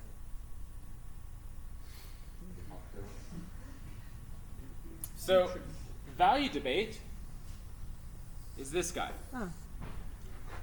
What you're going to do is you are going to take all the effects of multiculturalism and all the effects of assimilation, you're going to mash them together and come out with an answer. Which is better? But here's what's crazy to me about that. Now you'll see, finally everybody sees why it's crazy. That clearly is evaluating or making a evaluation of the various arguments in this category. All the effects. In policy, it's the same. We just have reasons to believe that these happen to more or less of an extent. But after that happens, let's assume that these are roughly right. The plan roughly does produce the advantages and disadvantages they talked about, and the status quo roughly does produce the advantages and disadvantages that they talked about. Well, now what do? How do you decide? You run a value debate. Based on whatever is most important, you sort out all the advantages and disadvantages of both the plan and the status quo mashed together, and you come out with an answer. So you're doing the same exact thing. It's the same exact debate. That means that policy debaters, because your debate is all 4 quadrants, you contain the entire skill of value debate, which does not make your debate form better. It means that there's nothing a value debater learns that does not apply to you. Because the method of how do you decide how to evaluate something like this is the secret superpower of the best policy debaters. The best policy debaters copy the value debaters and insert a value standard objective criterion into the round and use that so they don't have to directly answer a disadvantage, they just outweigh it. Fact debate. Probably none of you care about that. Does anybody here do parley? Oh, good. You care about that. Fact debate. By the way, random aside, parley is great. Coaches should use it, especially early season, for this reason. Remember how earlier I said I'm not going to help you guys with the topic at all because you know more about it than I do? But at this point in the season, I can see your skill. With parley, you can get people to their skill cap immediately by equipping them with something they all already know. That's why I use Super Fight in my club all the time. Here's your superhero and their powers. Here's your superhero and their powers. Who wins in a fight? Go. Because they all roughly know the same stuff about Batman or whatever. So there's not a research gap that's limiting their skill potential. And we can make that more serious. So the way to make that more serious, what is the basic stuff pretty much everybody gets to learn? They get to learn about presidents and they get to learn about the Constitution. Which which constitutional amendment is more important, first or second? Both are good. But we have to figure out how to evaluate them. Right? That's a great value res. And you could do that infinitely with all of infinitely. You could do it with all the amendments. And you could do that as a policy amendment, change the Second Amendment. You could do it as a fact. The Second Amendment is outdated. Right? So you could do all of these things that get them the chances at bat at their full level of skill because they actually know what's in the Second Amendment. And so you can practice at your highest level of skill early and then wait in the season for their topic knowledge to get to the point where their parley knowledge already is. Then you sort of drop the parley and you merge the two. So now the skills that they've been working on all summer and fall, they've never worked at those skills at a low place. Their research catches up. Does that make sense? So we bring the 4 up. Okay. Fact is here. Let me say that another way. A fact resolution is an inherency and significance debate. When you receive a fact resolution, it's an inherency and significance debate. In common English, what's going on? How should we think about it? That's what a fact resolution is. Walmart's business practices are detrimental to the United States. Well, what are Walmart's business practices? A, that they are detrimental or not by some standard or criteria or value. B, that's the case structure. That's it. A common fact resolution is going to be like, this thing is at an end or will end soon. Wouldn't that include future as well? Ooh, interesting. Give me a real one. The U.S.-China trade war is near an end, or like it's at an end. Okay, so I hate to do this to you because this is a great question, and we're going to have to solve it some way. That is an extemp question, not a parley topic. And this is something that I'm constantly coaching in STOA parley resolution writers on. When you make a statement like that, it violates the subjective fact nature, because that's actually an objective fact. Either it's about to end or it's not. So you're being served an extemporaneous question, predict the future, to which there's no clear two sides. It's arbitrary, and the other person may truly have to believe.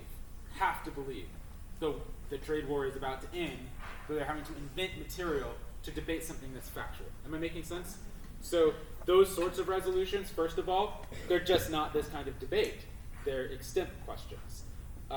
Second of all, when you get one, try and turn it into a subjective debate as much as possible. Josh was asking if you could apply it to the future thing. Did you?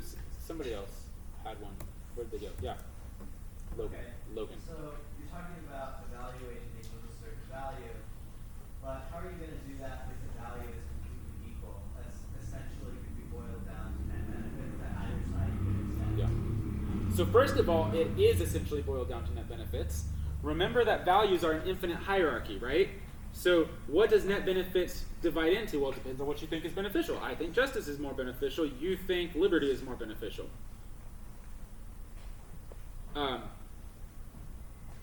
So that's what's tricky about net benefits. If you don't value net benefits as a human being, here's what you're saying. I think we should do the bad things, not the good things. And so for me, I know nobody intends it this way, but when you say, I value net benefits or I propose net benefits as the criteria for the round, I'm like, you think I'm that dumb? What's the matter with you? Duh! We're going to do the beneficial thing. That doesn't help us, though. What's the most beneficial thing? Other team has a carte blanche to come up when someone values net benefits. That's really annoying. Let's find it. Put it to an end. Thank you. So net benefits as a value is dumb to run as AF. Because AF should be trying to constrict the resolution of their policy down to the key areas of focus. That's their advantage. Negative should be trying to expand it so that their disadvantages count. So negative is more likely to push up the hierarchy, the infinite hierarchy of values, and say, no, let's consider a higher class level of issue, because then they can find themselves material to work with. AF should be trying to focus down at the highest level that's reasonable. Right? So if you pick one too low, then it's an auto win for you. So you go one up from that. And you're like, okay, look, when it comes to finance, I am going to say free market economics are a fair principle for both sides to debate under. We can both find ground there.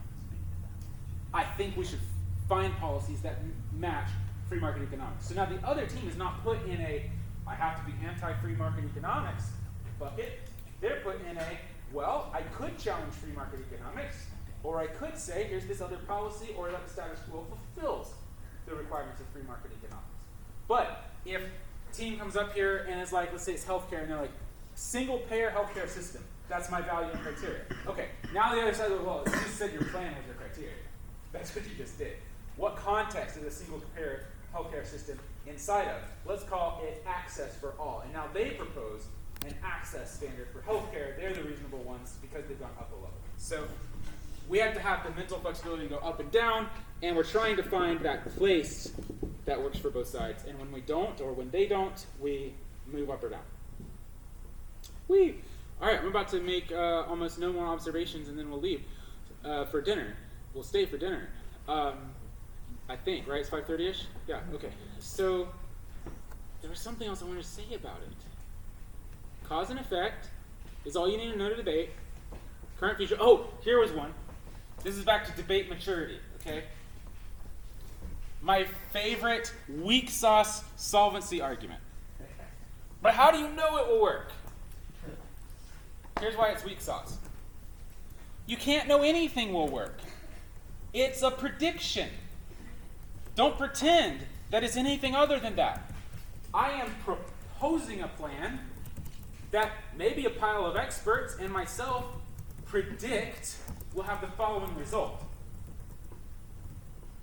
It's a prediction. Comparing what we know versus a prediction. But shoot, it's a pretty good one. Just like the prediction that Obama had to make when he decided to send the Osama bin Laden kill team in. And he asked the analyst, what level of percentage can you give me that he's actually there? And the analyst waffles. He's like, I can't give you a near certainty. And they have this debate, and I forgot where they got to, but it wasn't even a very high number, is all I'm trying to say. But still, you might go on 30% likelihood. And policy debaters own this. This is okay to own. No, I can't predict everything that will happen. Certainly there will be unintended consequences. And even this plan relies on multiple factors to succeed. But we had no other choice, and it seems like the best option at the time. And they're not giving you a better choice. So reframe the debate from, but how do we know it will work, to what are my opponents giving you as a better option? Just because we don't have absolute certainty doesn't mean don't do it, because there's another enemy. It's called time. And if we knew the answer for why to do everything, it's because it would always be late, which is why Hewlett-Packard ships things to market 6 to 18 months later than their competitors. Is because they wait to study big data to see what the data says, but the data lags what actually happens. And if you wait that long to make all your decisions based on data, you're not the person who created the data in the first place, so you're always late. You're guaranteed to be late. If you have as a standard for policy making absolute certainty, you're always making your policies too late. Hold on, you got it. Okay, I thought you went up and then he, anyway, go ahead, yeah. So that similar thing happens in LD a lot. Yes, it does. People will go, we have to look at what culture should do, not what they are doing currently. Right. So like, how do you, and it's the only way to determine what we should do, what currently happening, like it's not the only way to know what will happen, is it what's currently happening? Yes, and a reasonable prediction of what might. Yes. So all this to say is when we talk about the future, let's just embrace that you are not at a 0% or 100% debate again. You're somewhere in the middle. And there's nothing wrong with that. So when the debater comes up and says, but how do you know it will work? You have this many, that many of saying that your plan will do this. You just say no.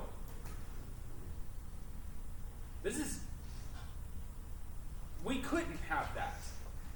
Nobody can study or extrapolate this to that extent. That's not the right question.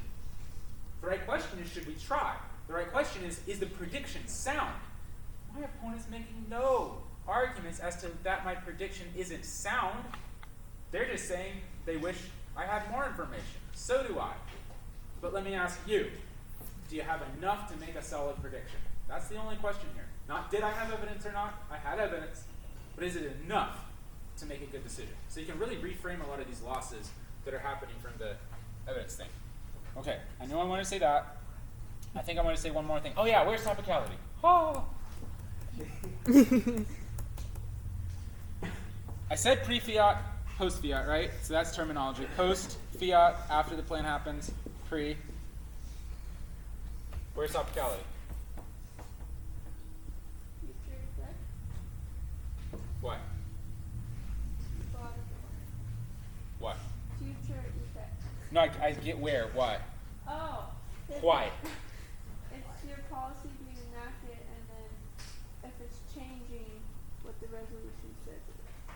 Okay, I really like, here's the biggest thing that she noticed that I find a lot of people don't, which is that topicality is linked to the policy or plan itself. Huge linkage to discover, because there's actually the best Parley strategy is topicality and disadvantage pairs. Either their plan is non-topical, or you get full link to your disadvantage. Back and forth. That's an advanced concept. Anyway, I like that. No, that's not where topicality lives. Good, that is what triggers topicality. These are about the substantive issues of the debate, so topicality can't be there. That's the answer. Topicality is not in the argument map, because topicality is a procedural issue, which is why it's a travesty that you've been told it's a stock issue. It's a procedural issue. Are you on topic or not? Not is what's happening now, and is your plan a good idea or not? Not how do these ideas compare?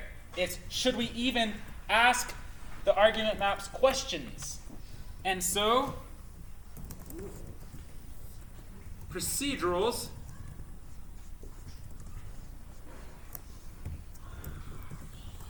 are the foundation of debate, and they include topicality and the other procedurals that you usually don't have to mention, like don't punch me, end your speech in the time limits, have the correct number of speeches, and you can't be both your partner and yourself in this debate round. They actually have to give their speeches in the right order. Those sorts of things. That's procedure. Be on time. We're going to start the clock if you're not here. All that stuff. And be on topic. That's down here. If that stuff is okay, now you can have a substantive debate. But if you're going to try to win on procedurals, you need to know you're telling the judge, ignore the debate. If you're going to say, vote against them because they said Mexican instead of Hispanic when giving the taco truck example, you're actually saying that's offensive, so much so that we won't consider what they're saying. That's a big ask. You probably shouldn't do that. Same with topicality, though. They're so off topic, we're not even going to consider their case. It's procedural. Yeah, go ahead. You got something? No? Same two? All right. Yeah, what you got? Is it fair to say that significance is all four of those boxes? No. Significance is this box, the effect box. So significance means the sum total of all the good and all the bad of what we have and what we could have together mashed. So what stock issue does a value from a value debate live in? Stock issue. So now we're diving back and forth into jargon and not. The four stock issues are topicality, inherency, significance, solvency. What stock issue are values in? Significance. Values are an expression of how to weigh significance. Disadvantages. Are they a stock issue? They're part of significance. Harms, advantages, disadvantages, pros and cons, values are the material of significance argumentation. And net benefits, by the way, is just another word for significance.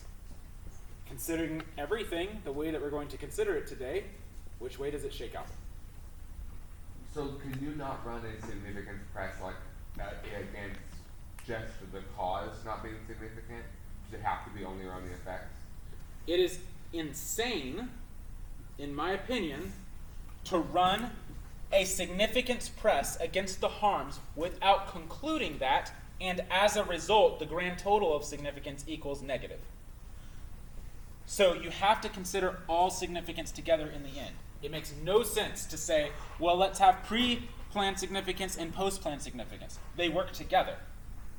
The reason that the advantages are the advantages is because of how they contrast to the problem, right?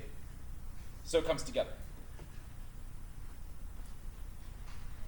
And you should never run a significance press. You should respond to their points. We'll get to that later. Ethan? Are we going to do the media today at the HDMI court, or? We are going to do some TV. Is that okay? I was just asking. I was wondering if you knew that we already had. Oh, yes, I'm aware of it. I moved past the one I was going to use at one time, but now that it's dinner time, I have some other stuff to play for you. Yes. The way you're explaining what a fact is, where X is and then some kind of subjective idea. Yes. That sounds to me like it's a fact value. You have to say Yes. it's like here's let's use this. So here's the status quo and then the effects of that. And then you have to first demonstrate the status quo and then evaluate it, right? Yes. So Yes, keep going. it just seems like you have to have two aspects to what you're proving, right? Yes. First, he deduced that. Did you see him deduce it? You can deduce the three stock issues from policy. Well, what would it take to prove something like this? Well, I guess you'd have to know what X was. Called a status quo. I guess you'd have to have something to change to. Call it a plan. And then you'd probably have to compare the two. Call it significance. Nobody said, hey guys, to debate this kind of thing, here's the three rules you have to follow. It's the opposite. And so you can invent debate theory, just like he did. You look at it and you say, well, what would it take to prove something like that? Ooh, it would take this and this and this. Cool. Those are your burdens. That's the first thing I'm excited about. You can do all debate theory yourself. Say, what's it take to prove something like that? And then you say, what's a real life situation like getting pizza or a sandwich that I can relate to that and find what this means? Second thing that I'm so excited about is he nailed it. And most parley debaters, when they encounter fact resolutions, and by the way, guys, fact resolutions end up in Stoa LD often. Mm-hmm. Democracy is overvalued. That is not a value resolution. There's no why. But it ends up in Lincoln Douglas debate, the 1v1 format, that sometimes has philosophical topics. Okay? Most Stoa debaters who approach this, they just focus on the effect, and they fail to talk about what's going on. And they are open to, 9 times out of 10, every parley round. You come in there and you're like, well, what is the foundation of that? And they don't even know. And you challenge the first prong there. First prong is, what are the practices? And if you can't answer that question, what is the X? Then you're addressing some subset of it, and you don't know how much. You didn't prove anything. You only prove something when you know comprehensively that you're characterizing this statement, because there's no why. So to make this statement characteristic of the statement, that democracy is overvalued, you have to know how much democracy is valued today. If you can't name how much democracy is valued right now, then how could you possibly say it's over or undervalued? But most of you would just be like, well, here's some places that value democracy a lot, or whatever. You have to have that first part. I'm really excited. Thank you for getting that. Okay, obviously the food's ready. What kinds of instructions do we have about that?